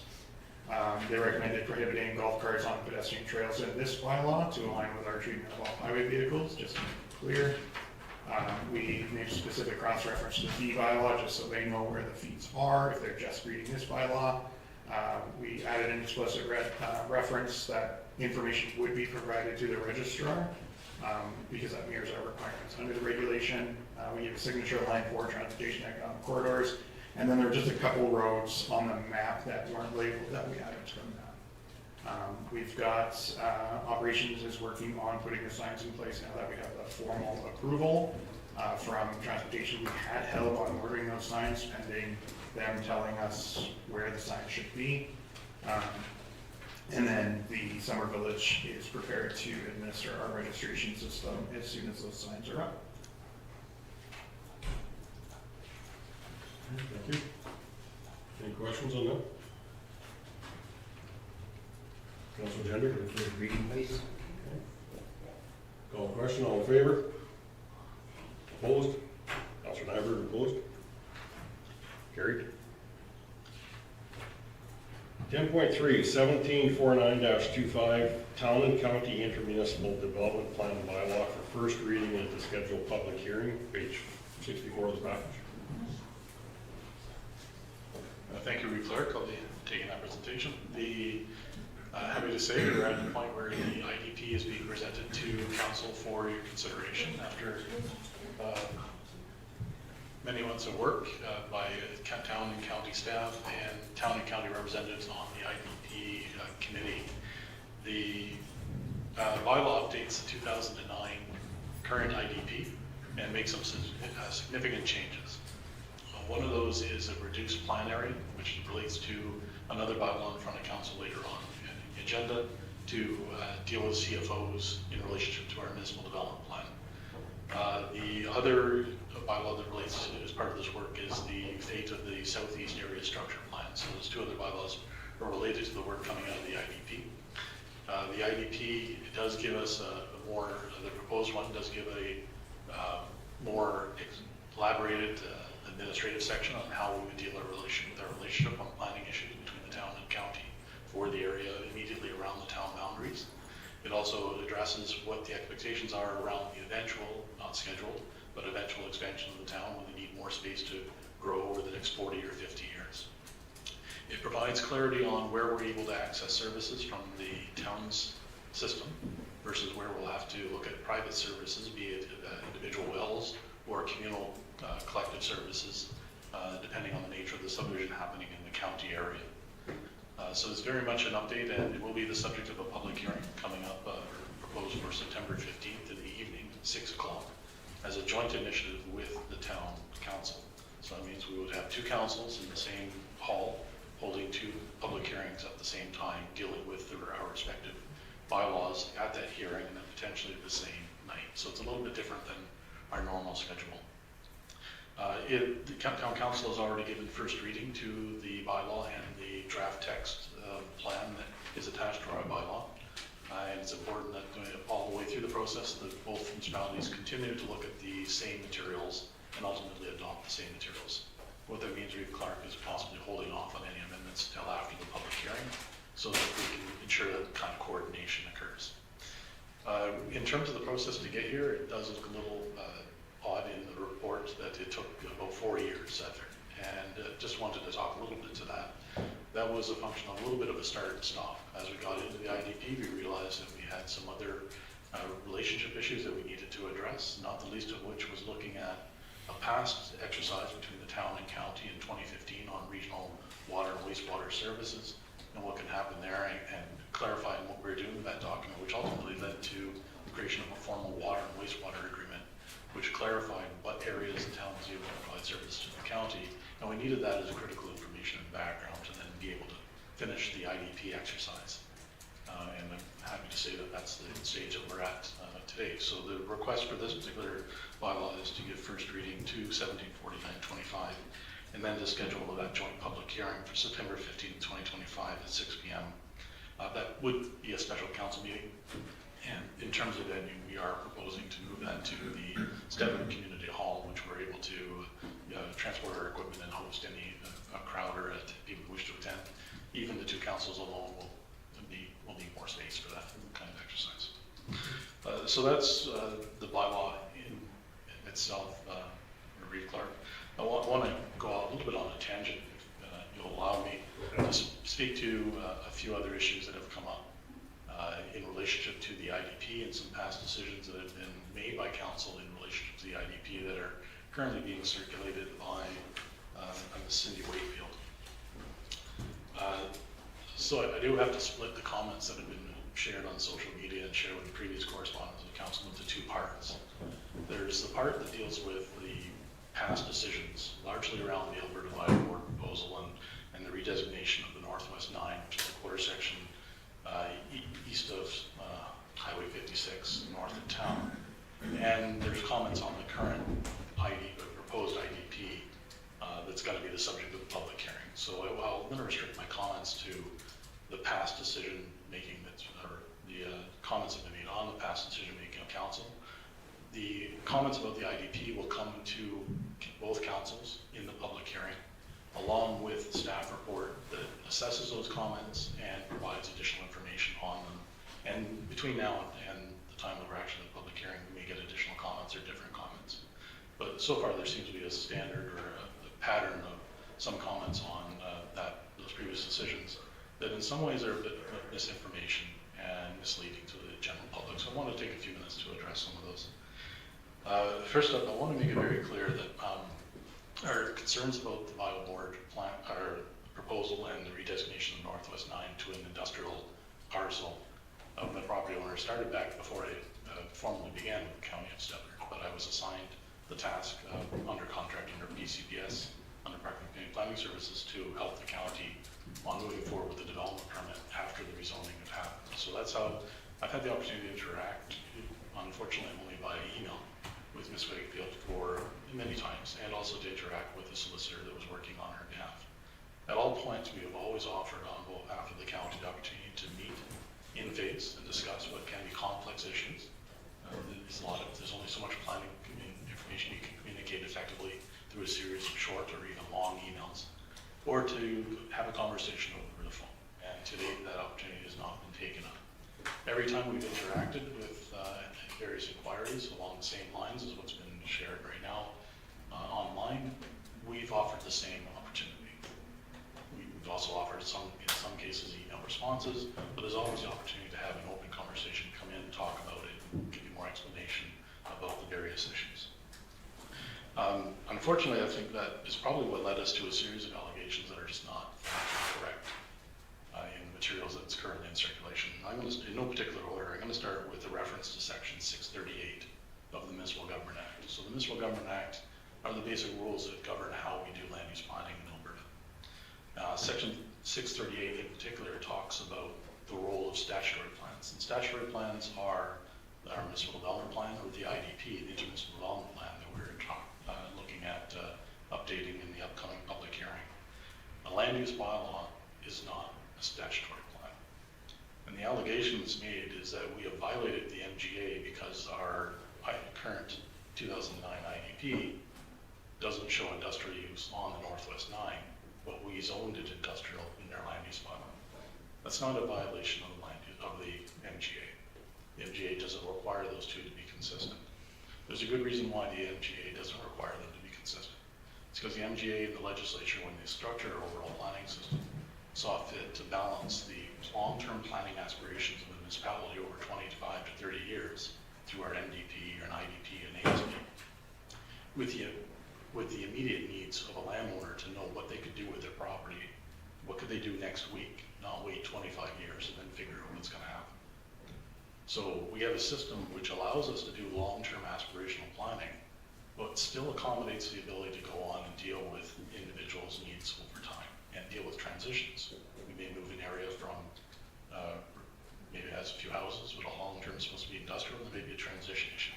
And that's one of the reasons in the legislation there's not a specific rule that says an LUB must follow all of our statutory plans. They thought it through. It's a good system in that respect. But to suggest that we violated Section 638 of the MGA is not factually correct. Another allegation that's been made is that we don't know how to properly amend a statutory plan, which is a reference to the 2009 intermunicipal development plan, the fact that the Northwest 9 was not shown graphically to be industrial. And it's fundamentally, that's kind of the wrong question. The question should have been for this particular case, and for that particular plan, was a formal IDP amendment needed? And when you look at the policies, specifically there's a policy in there that says the two councils, the town council and county council, can in writing agree to land uses that are different than what's shown on the map without doing a formal amendment. And that's ultimately part of the process that was applied for the Northwest 9 as part of the bio board request. So again, it's not how to amend the IDP, was a formal amendment to the IDP required, is the correct question. And the answer in the policy in that plan said no, which is why we were able to move on to a redesignation process from agricultural to industrial without doing a formal change to a land use concept within the 2009 intermunicipal development plan. The commentary also alleges that county council changed the rules partway through the process. And the reference there is to a March 2021 meeting and delegations were recorded on our YouTube channel when the representatives for Bio Board were present for the first time to talk about the proposed location and the project. And without the benefit of actually looking into in detail the 2009 IDP policies and how they would relate, they were given certain answers by council members about process that flagged the potential need for an amendment to the IDP or a potential amendment to the land use bylaw. Very correct answers without having taken the time to go back and open up the IDP and find out the more detailed specific policies. Later on in the process, when administration has had the opportunity to do that, that's where the process and the need to amend the IDP was identified as not necessary, provided the town and county agreed in writing. And that took the form of the memorandum of understanding that was created between the town and the county, specific for the Northwest 9, to allow industrial to be on that site, no formal amendment to the IDP. So it's not that we changed the process, it's that we had a chance to refine and confirm the exact process that would be required on that site for that request by that property owner to have their land considered for an industrial use. The materials also allege that the process was not transparent.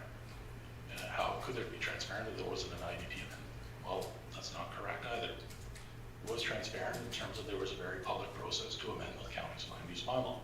That took the form of advertising, took the form of letters to adjacent landowners, that took the form of a public hearing, that also took the form of participants actually attending or submitting their comments to be publicly on the record for council prior to making a decision.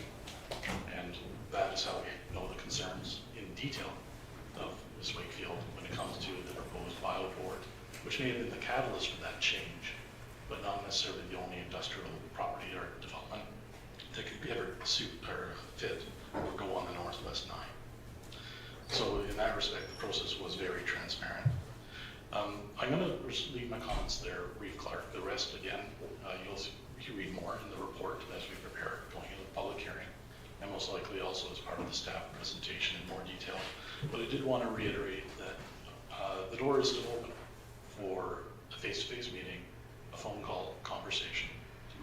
sometimes it's very complex matters that you cannot simply communicate well in a series of email blasts or tweets, whatever we call them nowadays, over social media. So with that, Reed Clark, I would ask for first reading on bylaw 1749-25. Thank you, Craig, on that explanation. Clear up a few questions. Councilor Never? I will give you first reading. I know that there's a couple of us councillors, Mr. Gender and Mr. Clark worked on this. And when I say worked on it, we showed up at the meeting and then staff did all the work. We were very blessed to have a good crew helping us. So I will give first reading to the council, give first reading for bylaw 1749-25, and that council schedule a public hearing for September 15th. Special council meeting with both us and the town. At 6 p.m. Okay. Call the question, all in favor? That would be carried. Okay. 1750-25 amendment to municipal plan, or how?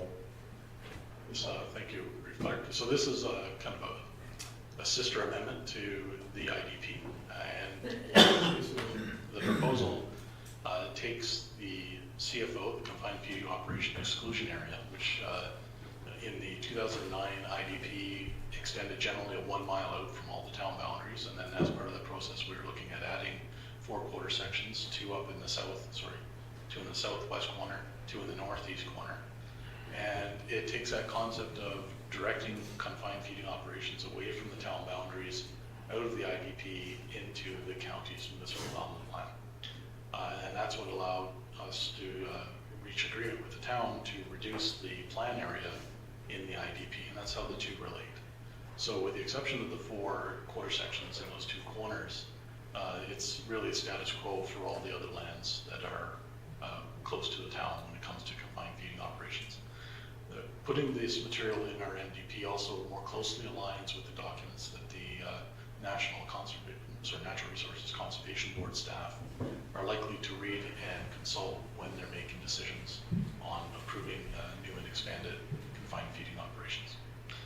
So for this, Reed Clark, I recommend first reading and scheduling of the public hearing again September 15th, 6 p.m. I'll make the motion to give this bylaw first reading and to set a public hearing for September 15th at 6 p.m. Call the question, all in favor? And that's carried. 10.5, 1751-25, repeal Southeast Area Structure Plan for first reading and scheduled public hearing, page 104. Thank you, Reed Clark. So initially when we started the IDP process, we were looking at the possibility of doing an update of the Southeast Area Structure Plan, and this plan was done in the late 80s. It affects generally the land in the southeast corner of Stettler, a little bit in the town boundaries, and some the majority in the county boundaries. And it's very loose and highly conceptual. So in further review, the staff and the committee have concluded that we could probably do without it. In some cases, we've already done more detailed area structure plans, and for our example would be the Eastgate or Fiddick area structure plan, where we already have a more detailed layout. And on the town side, they've already done other detailed area structure plans, or they can cover it when that property owner is prepared to develop. That quarter section would be expected to do another more detailed plan. So our collective conclusion was we're better off getting the plan off the books and starting fresh, and given the length of time that's gone and how our respective standards and expectations may have changed. So with that, Reed Clark, the recommendations for first reading, and given that it's related to the IDP, we're looking at doing using the same public hearing for that for September 15th at 6 p.m. Councilor Gender? Give you that first reading and to schedule a public hearing, please. Call the question, all in favor? And that's carried. And then 10.6, 1752-25 amendment to land use bylaw for first reading and to schedule a public hearing, page 107.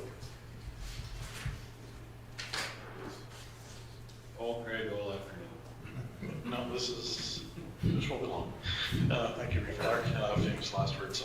This is a landowner-driven application to amend their country residential agricultural parcel, which you can see up on the screen, from CRA to Ag. And the motivation is largely to be able to accommodate 10 cow-calf pairs compared to what would be allowed in our CRA district, where it would be 1 adult animal per acre, which would max out about 4, and then 1 calf per adult.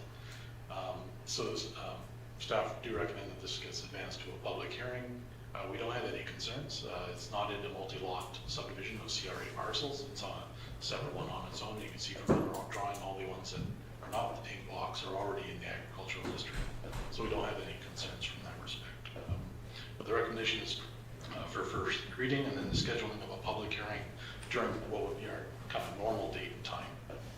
September 10th, our next, or one of our regular council meetings at 1 p.m. Councilor McKay? I'll move to give it first reading and schedule a public hearing for September 10th at 1 o'clock. Call the question, all in favor? Carried. Okay, thank you, Craig. Got through that list. And I do believe that we've had our, probably our 1/3 delegation is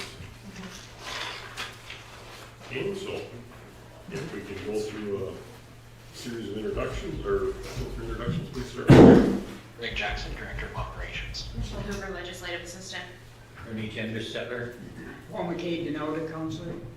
Dave Grover, Big Valley Councilor. Larry Clark. Good afternoon, Les Dilbert, Councillor by Morandiang. James Nyberg, Councillor for Erskine South Warden. Brushek, Director of Municipal Services.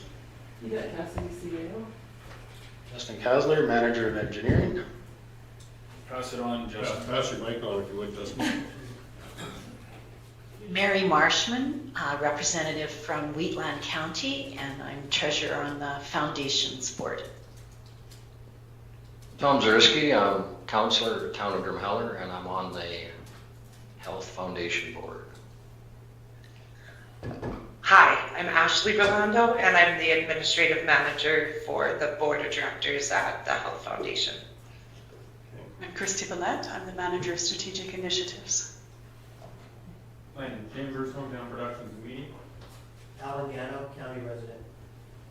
Thank you. Who's going to do the? Mike's up here if you want to stand up at the podium. Okay, sounds good. I have some materials to just I think Andrew should be able to get it for you.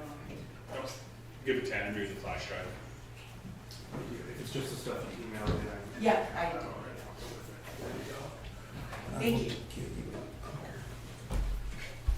I'm very loud, so I'm not sure if I need Oh, this. you're being YouTubed right now too, so. Oh dear, now the pressure's on. This will just advance it down. Okay, thank you very much for making time for us today to come and share this presentation with you. We really appreciate you taking the time. So Alberta Health Services had approached us in the middle of March with this exciting program that will help make education more accessible for rural residents and will help address the critical nursing shortage in rural Alberta. So I'll just jump right into it. The program is called the Grow Your Own program, and it's a rural nursing program, and it works in tandem with a simulation lab that will need to be built at the Drumheller Health Centre. So what is the Grow Your Own program? It's a partnership between the Alberta Health Services and the University of Calgary. It allows rural residents within 100 kilometers of the Drumheller area to receive their Bachelor of Science in Nursing in their rural location, receiving instruction in classes at the Drumheller Health Centre. It will require the simulation lab to be built at the Drumheller Hospital as well for instruction. Students will mainly study at the hospital using the simulation lab and combining online learning and some in-person labs at the U of C. The course duration can be condensed from the traditional 4-year program to 3.25, 3.5 year. This can help reduce financial and family obligations and barriers to attending university in urban settings, as most graduate programs only require. So an overview of the Grow Your Own programs, it's relatively new. There is 2 established in the central zone. We will be the 3rd one that's rolling out.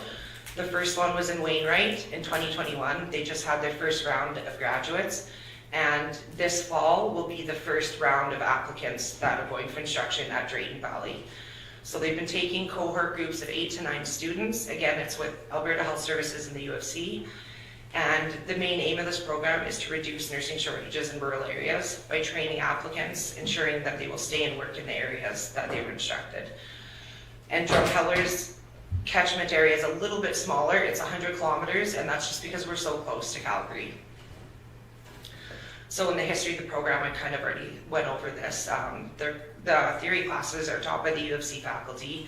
There's in-person labs and clinical taught by the local RNs at the local healthcare centers. So we will be having some of our nurses do the simulation lab instruction with the students in the Drumheller Hospital. And for Wainwright, it launched in 2021, and again, this fall will be Drayton Valley's first round of students. So just to talk about the simulation program, it will require personnel, staff, space, program evaluation, equipment, curriculum, and faculty development. These are just a couple examples at Pincher Creek and Red Deer, just to show what the simulation space. Ours will look pretty similar to this, except we'll have 2 beds in there. And it will be equipped with anything to take care of, say, a resident in a normal care environment at a hospital or emergency situations. So they gave us 3 schematics to go off of. This one was the most cost effective, and it will be turning 2 conference rooms into 1 simulation lab. It's just a few doors down from the Drumheller cafeteria area. It will have a control room for the faculty nurses to sit and instruct and look over the simulation exercises with the students.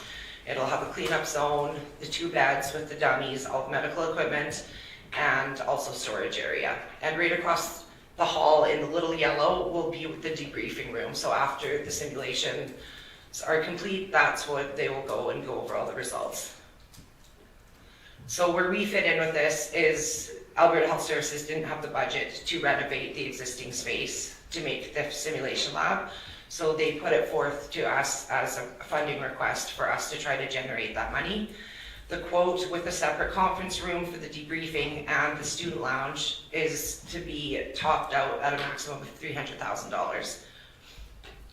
And then there will be a substantial amount of lab equipment too. This will be provided by the University of Calgary, and any upkeep, maintenance, or replacement will be handled by Alberta Health Services.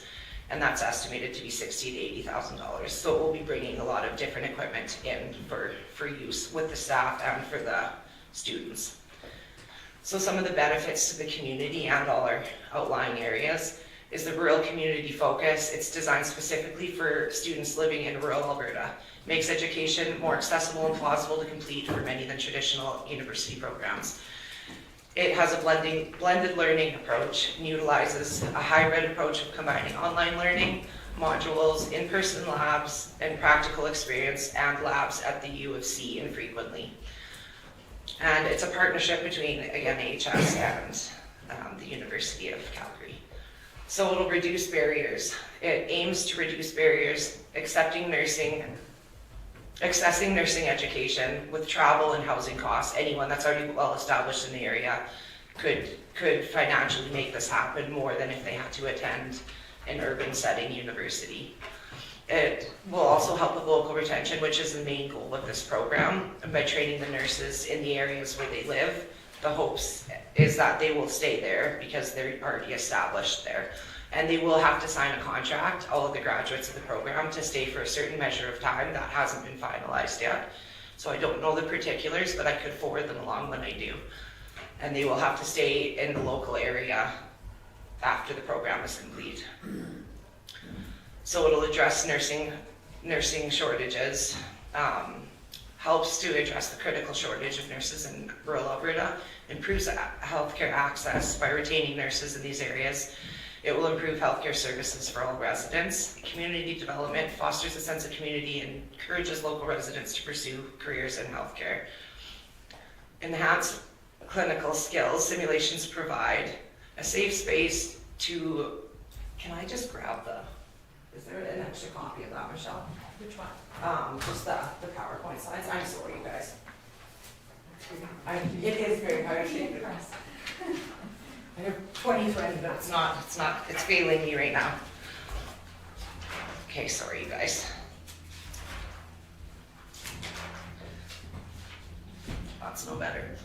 Yeah, we provide safe. Here, would you like these? Yeah, I guess I need to go back to that, doctor. To refine their skills, it's a safe space. So when they actually go into an emergency situation, they have that confidence going into it. And a controlled environment removes all the elements of dangers so they can work on their skill set. Improve teamwork and communication. It allows teams to practice their roles, communicate effectively, and coordinate their actions, leading to better patient care and outcomes. And like I said before, it increases your confidence. As much as you can practice in a controlled environment, you will have that skill set going into an actual emergency situation. Reduce errors and improve patient safety. Simulations will help identify and correct potential issues in the care process or environment, and it'll reduce the risk of errors and improve patient safety. It's support for different groups. If people are on leave and they're coming back and transitioning back into their roles, or they're going for community advancement, this won't just be utilized by the students. Any hospital in the catchment zone, Three Hills, Stettler, Hannah, they can book through their education department and use the simulations space for their training within their hospitals as well. And it's cost effective. A lot of times when they would have to send staff away for training, they can now do a lot of these training exercises at the Drumheller facility. Interprofessional education, it allows different disciplines to work together and increase coordination. And the biggest selling feature for us, it's a powerful community resource. So like I said, with the education departments and other neighboring hospitals being able to use it, it's also accessible for first responders to train and practice whenever it's not being used for instruction. So that could be RCMP, fire departments, and the like. Okay, so in summary, we strongly support this program, as does AHS. We think it'll be great for current and potential employees and residents of Drumheller and surrounding areas. The creation of the lab, again, is approximately $300,000. It's due by early 2027. It is a substantial amount of money to raise, and we want to be cognizant to keep generating fundraising and money for our other funds so we can still help purchase the capital equipment requests that come through our office regularly. There is a potential for naming possibility for the lab based on level of donor support. Local, municipal, corporate donor support will really help this program become a reality, positively impact all our towns and overall quality of healthcare the residents will receive. So what we're doing now is trying to make presentations to all the municipalities in the catchment zone and the towns. And we are asking for a $10,000 commitment if the budget allows, but if not, we were just really grateful that you guys allowed us the time to come and spread the word about this. They will be accepting applications in October of this year, so if you know of anyone that might be interested in this program, I left my business card. I can put them in touch with the appropriate person from AHS as well. And we're extremely grateful for you guys having us here, and thank you for your time. And we think this will not only benefit the nursing applicants in these areas, but also increase the quality of health to all around. And some of the other fundraising efforts we're going to be doing is approaching different realtors within Drumheller, getting collection boxes, and grants from municipalities or funding, approaching corporate entities for funding and naming opportunities, partnering with restaurants to donate a certain percentage of sales on given days, and targeting fundraising letters to smaller hamlets and areas around Drumheller. And that's it. Does anyone have any questions? So the cost for the students, is there going to be a reduction in cost to students, or are they just the housing and stuff? It's just, that is the main benefit. It will be, it's dependent on what the current tuition is at the UFC, but it will be exactly the same. But a lot of the towns in the areas, and I think the town of Drumheller, Tom might be able to speak on this better, are looking into bursaries and things to help support the students in these areas. have another question. Okay, so maybe Tom can answer this. What's your vacancy rate in Drumheller right now?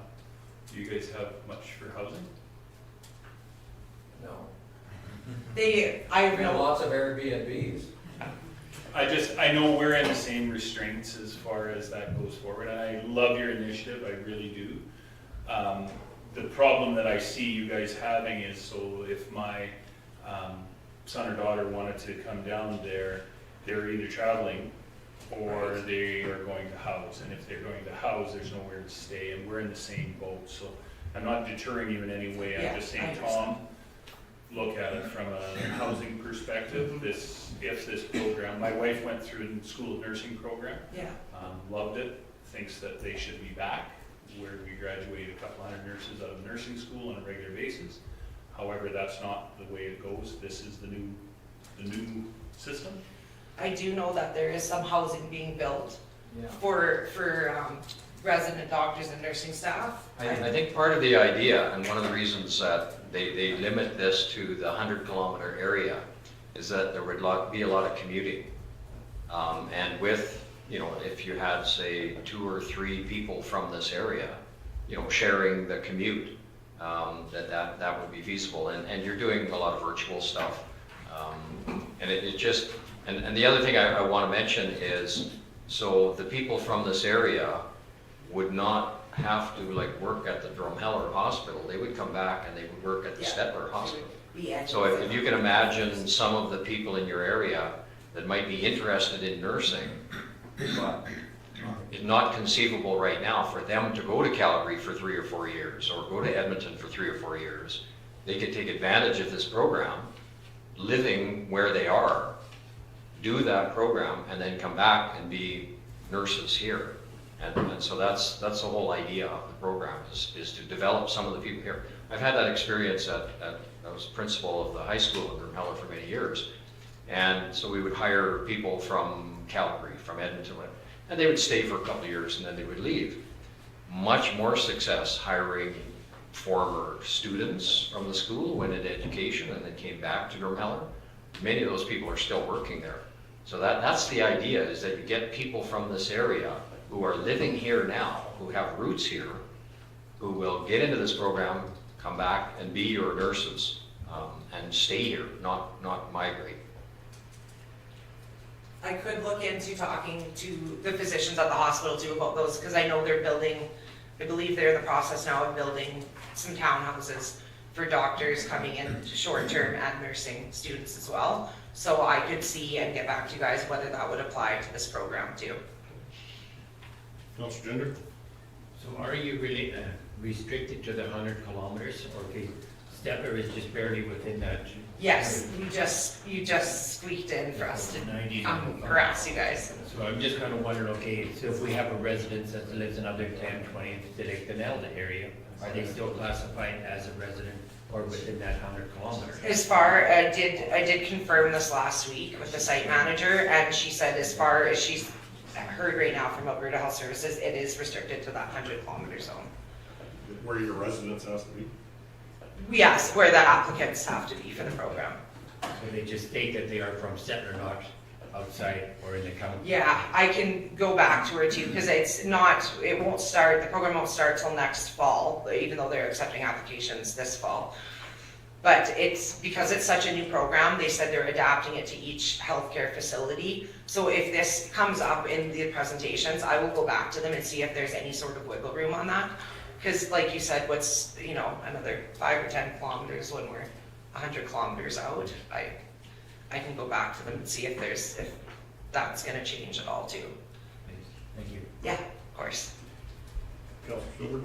And an idea for your funding is, I know if you can plant the seed of maybe with general directors and things, but oftentimes the families want to, when they depart, they want to bequeath to something important in the community. So I know our museum and different things here, local families have bequeathed, part of their estate to something local, or the hospital too. And that might be an option if you put the word out that this is something very worthwhile for the community, that local families may consider if they want to support the community after they're gone, as a bequeathment could go to. Yeah, that's a great idea. Thank you. Ashley, just when you started out there, you talked about 8 to 10 students. Is that per year or is that per cycle? That's for the 4-year term. So you're basically, you go full 4 years before you start anybody else into it too. Right, and then they are saying now, and again, this doesn't seem like it's set in stone because it's such a new program and it's different for every location. They will be taking a year off in between. So that would mean the second batch of students wouldn't start till 2031. Yeah, and I had a daughter that went through rural delivery option and nursing was at the U of A.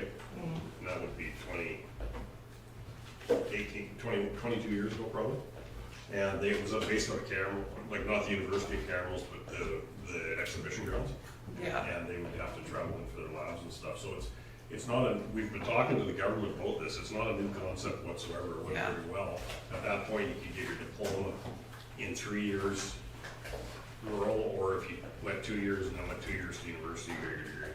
Really? Okay. Yeah, I didn't realize that. Thank you. It worked then with very limited internet access because they could do part of it from their homes.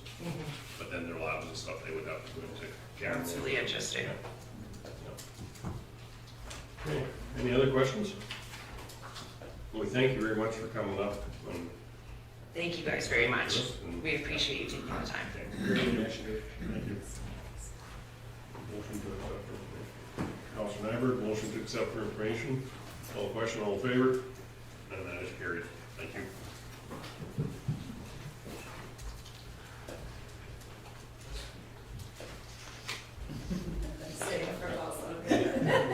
It's all good. Okay. I think we will go back to 9.2, 6-month strategic plan update. Has it been that long already? Well, yeah. Seems like just yesterday. So, we always try to update you partway through the year of where we're at with your strategic initiatives. And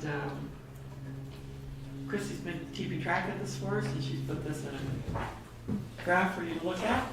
So if you like, I can have her run through it with you, or you can ask questions, how would you like to attack this? Give us the goals notes to it. What was the difference between the first one and the second one? I was a little confused. Just cut off some columns at the end. It cut off like the colors mean something different. In reviewing my package earlier, I saw that. So operations, where it shows operations corporate services, it says who was responsible, but I didn't know what the colors meant.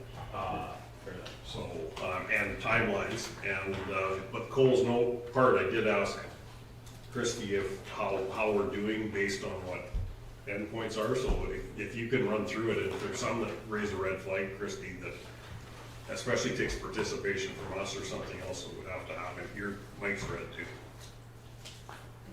Yeah. So in working with the directors and senior admin, we went through council's strategic plan, and from your objectives, we collectively identified the priorities to support your objectives. And in identifying those priorities, we also allocated resources. So what you have in front of you is a Gantt chart that breaks down each one of your objectives and then allocates priorities and resources. When you review your chart, you'll see that the first to the left is the remainder of 2025, and then towards the right of your page, you'll see that we're moving into 2026. When we worked through these series of workshops, we spoke in terms of where directors and senior admin felt it was feasible to achieve by the end of 2026, because as you know, we're very fluid. When you take a look at your chart, you'll see your second quarter and third quarter on your left-hand side, and you'll see the month of August that tracks where we're at in terms of the calendar year. And at quick glance, you're able to take a look and see, for example, if you go down to row 7, You'll see that identify land parcels not tested and require engineered test to determine the plan and value to the county of Stettler. From operations standpoint, they felt that that objective, our priority, would be satisfied by the end of July. So that's a bit of an overview as to how to read the chart. And then throughout it, we have then put some timelining to some things that are still in progress. Did you guys want to take a quick glance and ask some questions based off of where we're timelining the chart at a high-level overview? Or we can also set aside some time at our next meeting. Yeah, I was gonna say that. Yeah. Actually, it's not bad to introduce it to you now, give you a chance to review it, and then we can take it. In 2 weeks, we could put the first questions, bring the questions back to the next meeting. But I do have one quick question. If anybody has questions. On the number 7, just highlight the target date to have that piece completed is by the end of July. And did it meet that? I will allow Greg to speak to that. Oh, okay. That's not another color. Operations Department. Thank you. Council, so as that number 7 states, identify land parcels not tested and require engineer test to determine the plan and value to the county of Stettler. We have went through the parcels of land. There are parcels that, due to pipeline, right-of-ways, et cetera, that are located on those parcels of property. They are not favorable to move forward with. Operations doesn't feel as though they are favorable to move forward with in engineering tests for gravel deposits underneath those properties, just due to the regulatory and the limit that we have for areas in those parcels that we could actually mine for gravel deposits. The other areas we do have a couple of the properties deemed that we wish to move forward with in our engineering studies to have them. And we have got pricing for engineering studies to do that, to get the initial stages done and determine what kind of gravel deposits that we forecast are in those parcels. This didn't affect our, like the pits that we just purchased in Big Valley, those are still ongoing with pipelines and stuff in place. Yeah, I'm just trying to understand how to read the charts. So. Yeah. Yes. So, sorry, Councillor Spielberg. Yeah, so in operations mind, we have achieved that goal by the end of July. We have those parcels deemed and located that we wish to move forward with engineering on, and the other ones that we feel as though that are better to be utilized in other fashions. So either at council's discretion remaining with the rental opportunities to producers in the area, or as potentially parcels of land to liquidate and sale. Good, thank you. So, thank you, Mr. Chair. Good job on this, because the only thing that I have, council goes through the year and we add to this list. As of today, we added another one. Is there a place that we could add to the chart of some of the stuff that we have added? And I think one that has been a burning issue for especially Councillor Stevens is our tax incentive bylaw, where it's kind of... It's on here. Yeah. It's just where it lands in this system. How can we highlight them as newly initiated items? Like we have one, we instructed administration to bring back some more information on water lines. This is all added to, and the reason I say that is because we seem to, it's great to sit on high and dump more stuff onto administration on a regular basis, but it would be nice to see in 2025, you added 7 new initiatives over your last strategic plan. So gives us a little bit of a reality check to, okay, you guys have asked for more and more and more. Where do we say, okay, enough is enough, right? Something has to give. Yeah, we can go through and make a list like that. It's very simple to add an additional to this, to your existing strategic planning. It's simple to add an add-on, and then you guys can track what you have added through the year, and then again, we would prioritize it through the departments and resource allocate it and timeline it. in the same manner as we have in this chart. And part of the timelining has been done as part of our strategic plan though too. So I guess my biggest request on this is, assuming is not always the best thing, but if things are gonna derail, we need to have that brought back to us before it happens, which you do. But if everything's on track, it's almost the full Gantt chart, almost a report card of these are all on track and these might need more attention, so that if we need to offer more support to U of F for more, Well, we can go in and summarize exactly where we're at. and councilors can look through it too. Yeah, if anything's been done, hasn't done, what we believe we need to complete. One of the biggest things, I think, the amendments or the redo of the land use bylaw and the municipal development plan. We brought that to your attention, 6 months ago? It had been derailed by the solar, they want to call them farms, solar projects. Solar projects that have taken up just a vast amount of Craig's time, right?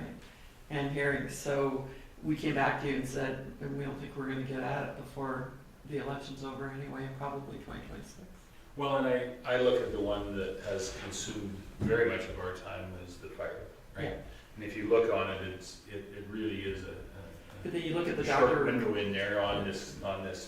You look at doctor recruitment, which was probably an add-on to 25, and how far we've come with it. Yeah, no, and I think that's the key point, is just we seem to just it's easy for us to go, hey, I'd like to instruct administration to, go create a whole brand new program for us, and then without failing to see that you have already 9,000 things on the go, right? We can go through this and, summarize it, which are probably easier for you to read, and then if we have any additions, we'll add them and let you know where we're at, and what we may need to complete, or a new estimated timeline of completion. Okay.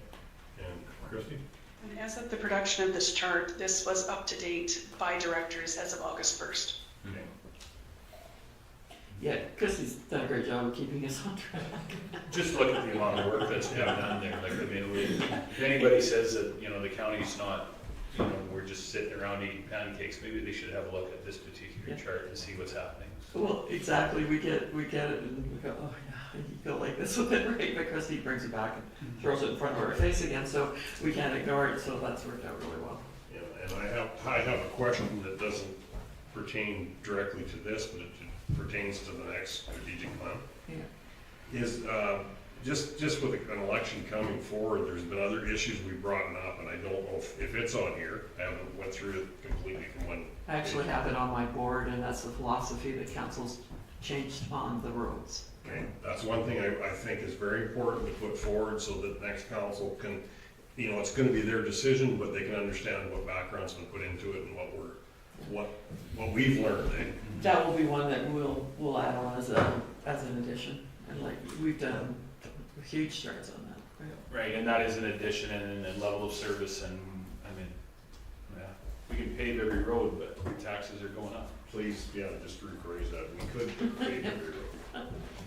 Yeah. We could, 100%, but I'm pretty sure. You're not gonna like the taxes. I don't like the taxes with the paved roads.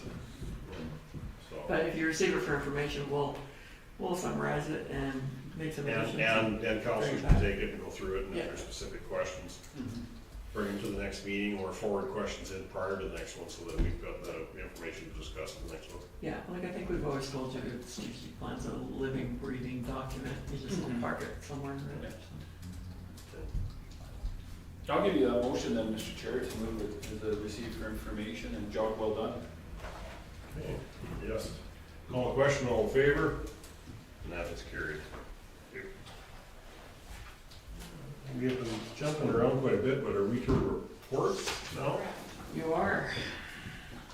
So 11.1, Chief Administrator's Officer's Report, page 111 of our package.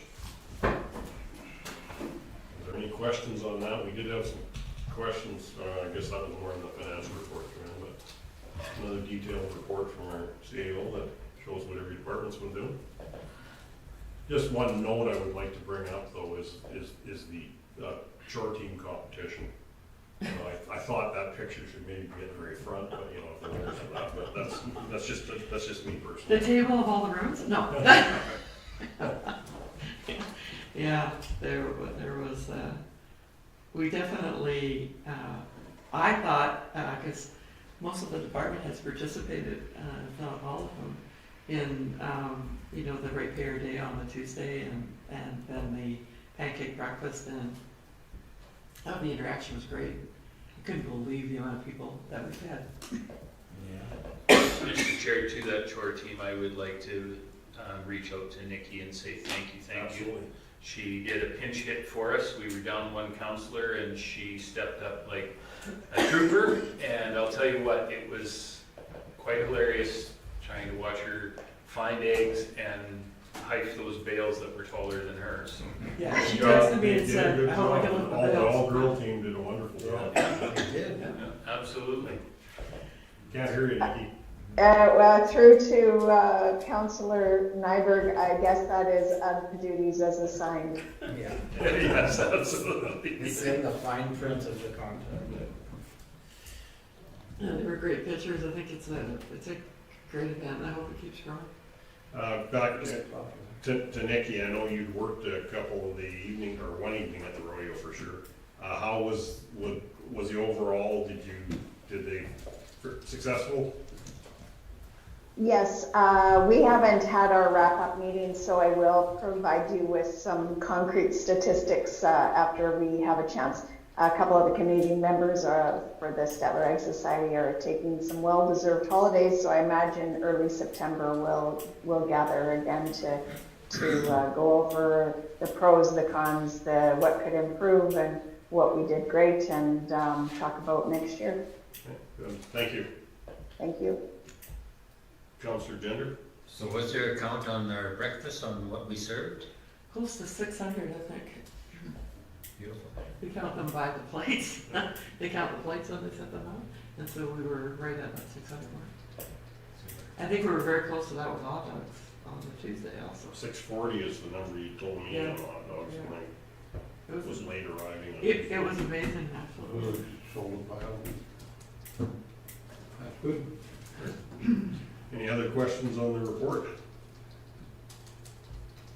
Councillor Stiller? I'll move it to be accepted. Call the question, all in favor? That would be carried.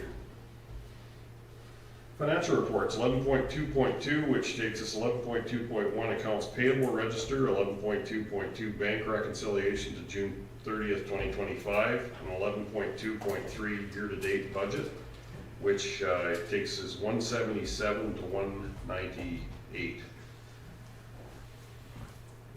There was some questions that came in that had answers on some of the payables. Councillor Gender's good for that every month, so Krista responded. I think everybody's seen that. I'll give you a motion that I went through them, they look okay. Okay. I noticed there was still some, what do you call it, accounts, numbered companies, but that's my pet peeve, of course, but we've got that figured out who they are. So Okay. it happens. Any other questions? Call the question. Councillor Gender. I'd see You one just made it. under operations for revenue. It was 1,300% or something, I forget. I don't have the under. That's a good thing, Ernie, that, just so you know, if their revenue's up, that's a good thing. I'm kind of wondering, do we keep on expanding? How we build on that 13%? Coming from. We might just not have caught up to the expenses yet. I'm not sure where that was, where would you? It's under customer revenue. It's probably driveways that were graded, right? I believe so. The everybody that's $100 a quarter month. Great investment. So that'd be snow plowing also? Could be probably in there, yeah. I Custom guess work. Yeah, and this is something that would be done for free before? Yes. And with $1 million grader at $100 per quarter mile, I don't know about the revenue. Not sure, yeah, I don't know if we're actually making money on that, we just budgeted a little bit. Okay, we have a motion to accept the reports, so call the question, all in favor? And that is carried. Councillor fee sheets, page 199 of the package. Mr. Chairman, just a quick question on yours. Okay. I'm sure there's nothing with it, but July 10th, you just did the county of Stettler. There must be something you were doing. I see July 2nd, you just put down that it was a nice date to put down. Yeah, I screwed that one up. I thought I did something that day, July 10th, said it. Maybe just look under. Shirley McClellan, Counselor, Mr. Shirley McClellan meeting. What's that? Shirley McClellan meeting. Oh, fair enough. Thank you, thank you. No, I knew that there was probably something there, but that I was my typical late putting it in. I apologize on that, I should have done it. We'll hold it against you forever. Okay. Councilor Jenner. Mr. Nyberg, you've got some explanations down there, but no charges. Which one were you talking about now? June 25th, Oh, June 27th, July 1st. Are you just trying to fill up your timesheet? no, so, if I was already in town for another reason, I did not bill, like, the FCS Burger Cookout, we'd already done the July 1st pancake breakfast, and I went out there. I know Mr. Stevens and I,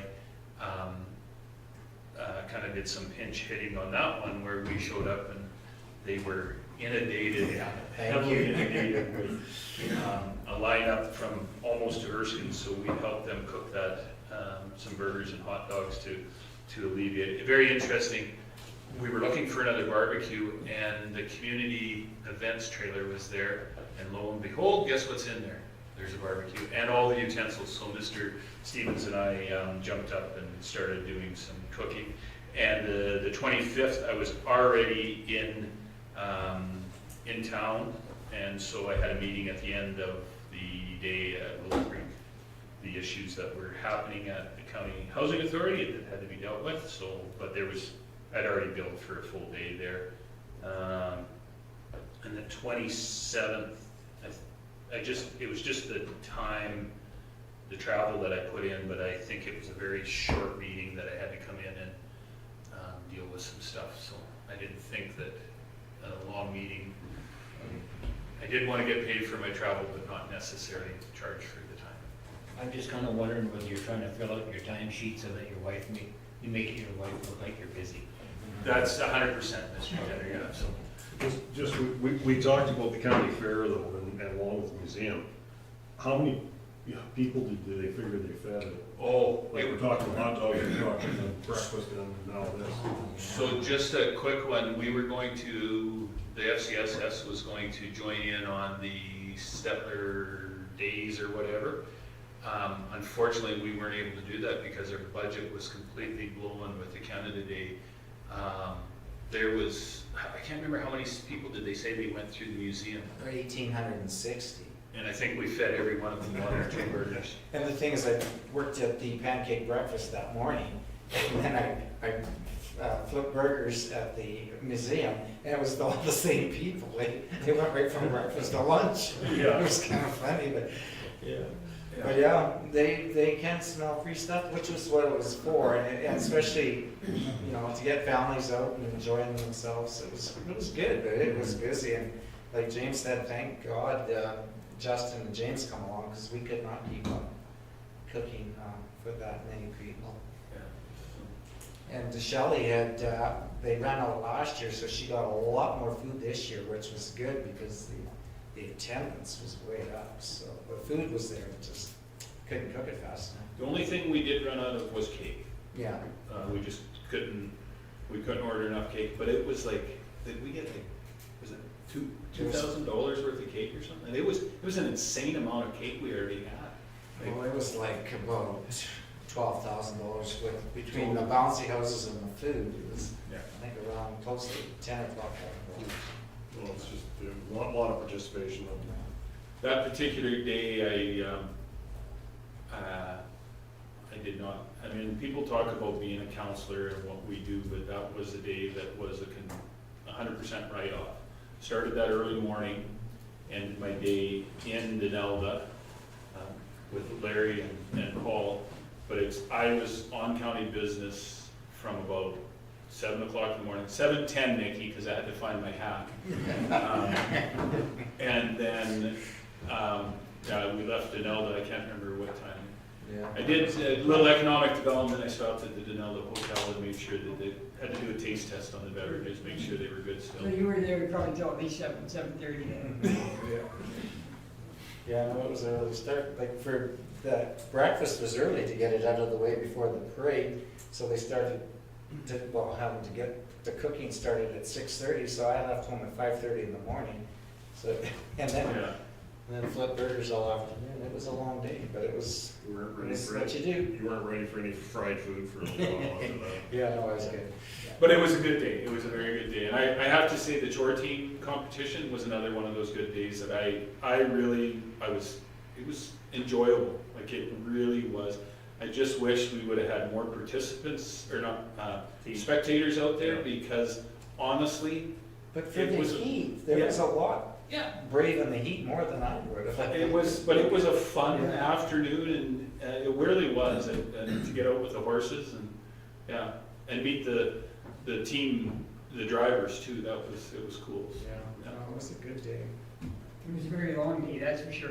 Yeah. I got up at whatever, 5 o'clock to get to the pancake breakfast, which was a little late, but, and by the time the fireworks were over, and being a member of the fire department, it was 1 o'clock when I finally got home and headed to bed, so it was a very long day, so. Yeah, no, but they are good days. They're rewarding. Those are the days that make being a council a good day. Yep.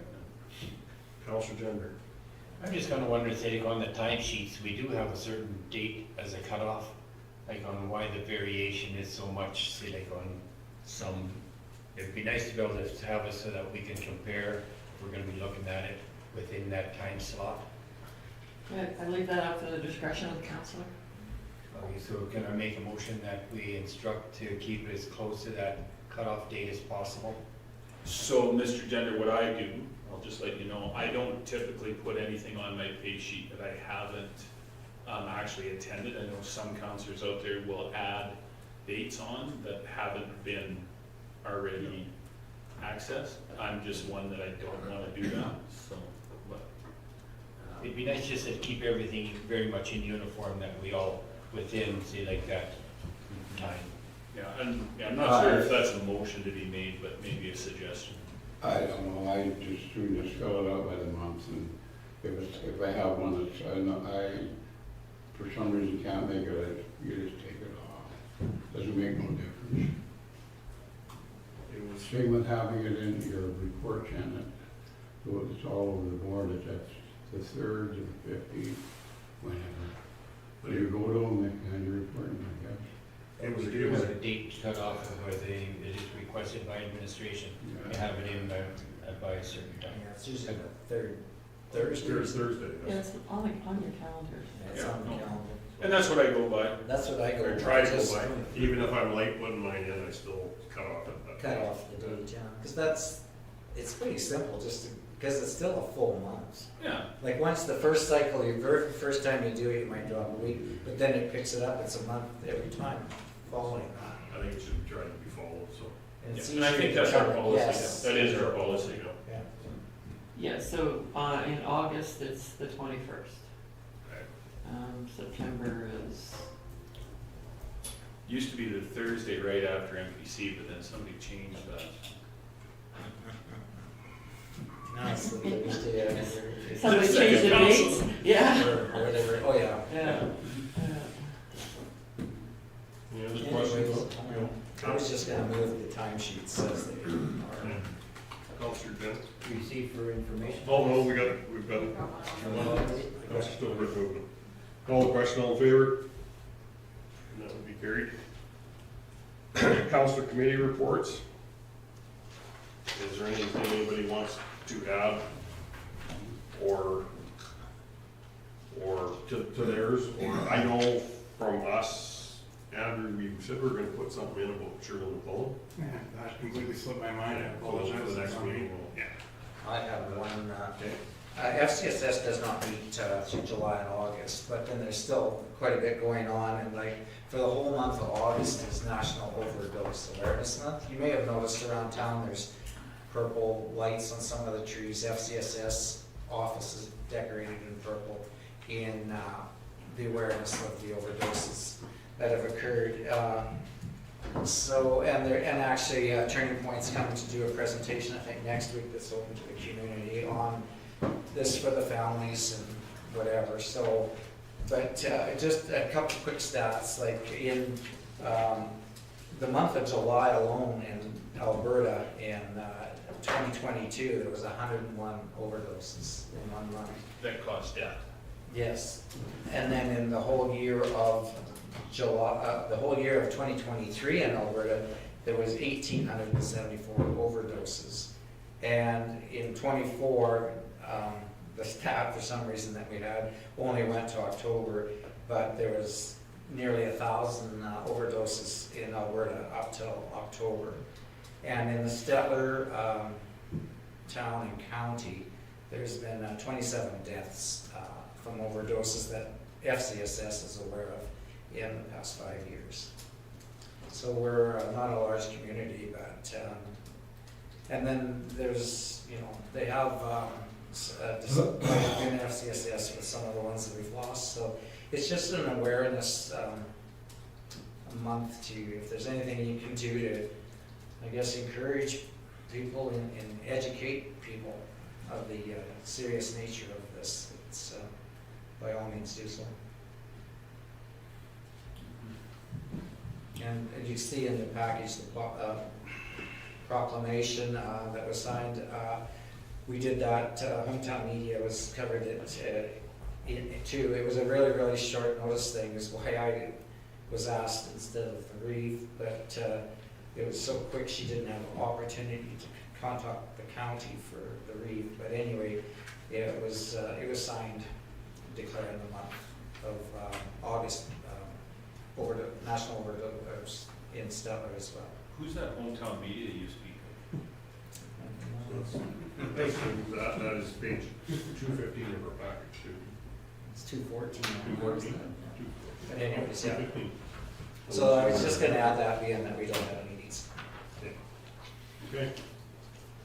And Councillor Stevens did put in our health professionals request. He talked to me, just I think hoping that I'd put it in. He does such a good job on it. Yeah. Good. Councillor Gender? Just a question on the Stettler Museum. Last year we had participated in the breakfast. Are we participating this year? No, not at the museum. They are having a pancake breakfast at the Heritage Expo this weekend, but they're doing it themselves as a fundraiser. Okay. Yeah. And we don't want to cut their grass or anything. Yeah. And that was a good segue into this. Saturday is the... But we will, literally. Heritage Expo is this Saturday at the museum, so if anybody can make it, stroll down. Okay. Councillor McKay, you'll move the report. I will move, yeah, the report. Call the question, all in favor? That's carried. Consent agenda items, Province of Alberta Minister of Affairs, SREMA Minister's Award submission, page 210. So I do have a question on that one. Yeah. No, not on that one. The next one, I guess. Am I the only one that's a little confused that we got to thank you for your submission of the Shoal Regional Water Service Commission, and then they go into libraries later on in the... That's just a class at the Grant Center. Well, it's Minister's Awards for Municipals and Public Library Excellence. We're the municipal excellence portion of that. Ah, okay. It was a very confusing letter to me because I was reading it and going, did they have a misconception there that water services and libraries are together? But I get it now. Thank you for Yeah, clarification. libraries is under municipal affairs. Yes, that's right. Yeah, fair enough. Okay, and we've got the same, I guess everybody's read those, so is there any questions on them? Or? Just I'd like to make the comment that it's phenomenal that we actually won the award. I think that we should, hats off to, I mean, and it is to staff on this one, not for us by any means. I know we get beat up lots about how the county is not doing what they should be done, but I think you look at this and I mean, this is an award chosen by our peers too, so good on you guys. Well, they were both excellent projects, and I think Shrima, if it hadn't been up against Children with All, might have done better, but it surely is a phenomenal commission and the work that they do, and I mean, I'm pretty sure we checked it out, we've got to be the longest potable water line Definitely in Alberta. in Alberta. I still don't have the data to back up exactly how big we are, but as the crow flies anyways, from point of diversion to furthest point of delivery, I haven't seen one yet. Rivals us. You know, you gotta go to the Guinness World Book of Records, and then they'll do the work for you. I'm doubting that's how it works. Oh, no. You tell them that you are, and then they have to quantify it. They have to quantify it. See, it's a little bit of a life hack. Yeah, no, Sherlin Collins, and I think it says a lot for our partners. We listed some of our biggest partners that were with us from the beginning, Painter, Veteran, and Coronation. And of course, there's all the extra ones. Everyone works hard. Everyone has a tremendous amount of pride in the commission, and it's County and Stettler employees that have brought it from a thought that someone said, which actually came from painters, into what it is today. No, it's a phenomenal achievement. And it's good to be recognized for it. Okay. Can we get those? I'll give you a motion to receive for Frank. Get all the question, all in favor, and that will be carried. Then we are into our in-camera session. Councilor McKay, Move us in camera. all the question, all in favor, and that will be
13.2, fire transition agreement. Yes, I'd like to make a motion that the fire transition agreement presented be approved as recommended by the Fire Transition Committee. Call the question, all in favor? Carried. 13.3, SRO. Councilor Grant. I'll move that we approve the school resource officer agreement that was before us. Call the question, all in favor? That's carried. Okay, and then we will go back to 7.8, which is request for decision, re-bridge tender award, page 30 of the package. Thank you, Mr. Chairman. So these three bridges that we still have outstanding that we need to get completed. This is the second time we have tendered these three bridges, and this time we broke them apart. We tendered them all together as a package. The first time, the costs were way too high. We couldn't afford any of them. So we broke them apart, and we received bids as per the summary, with one bid in budget and two bids over budget.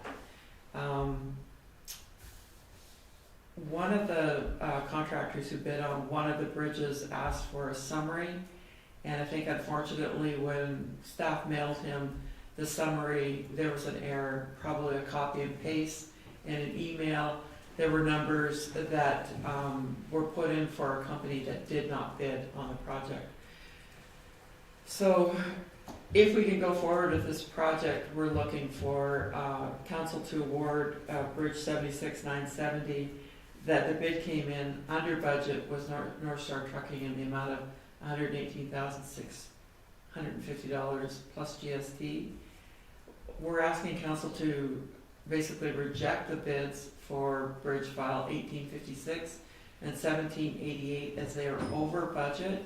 And right now, with our estimates and using the lowest bids we received, bridge file 1856 is over budget $60,744, and bridge file 1778 is over budget $63,250.88. We're hoping that if we can take a hard look at this, use county forces, that we can bring these bridges down below our budget threshold, and hoping that council will, let administration work on trying to get these bridges done and bring them in under budget. Or you can provide us with an alternative solution. If you were to award 1856 and 1788, you would either have to take that money out of operations or out of reserves to cover the costs. So, Mr. Chair, I will make the motion to go forward with this contract for bridge file 76970, that we, for the total amount of $118,650 excluding GST. So just a little discussion on that too. I think administration mentioned that the contractor that had some concerns, the letter that was presented to us, you will follow up with him and explain what happened in there so that we can, I think you'd already said that that's what your plans were. Either contact him, I don't know, maybe phone, or if you contact him by email or mail, whatever you do, that's cool with me, but I think just the clarity of what happened. Yes, we will respond. Also, I want to apologize. We made an error. We get in a hurry sometimes. We try to, if someone asks us a question, we try to get them an answer as quickly as we can. And we made an error by putting numbers in that didn't exist. So this bid here in front of you with the yellow showing the lowest bids on each bridge will get posted on the site that, the North of, what do you call that site now? ABC. ABC. Alberta Purchasing Connection. Right, will be posted so that everyone knows what the bids were for those jobs. And North Star Trucking did not submit bids on 1856 or 1778.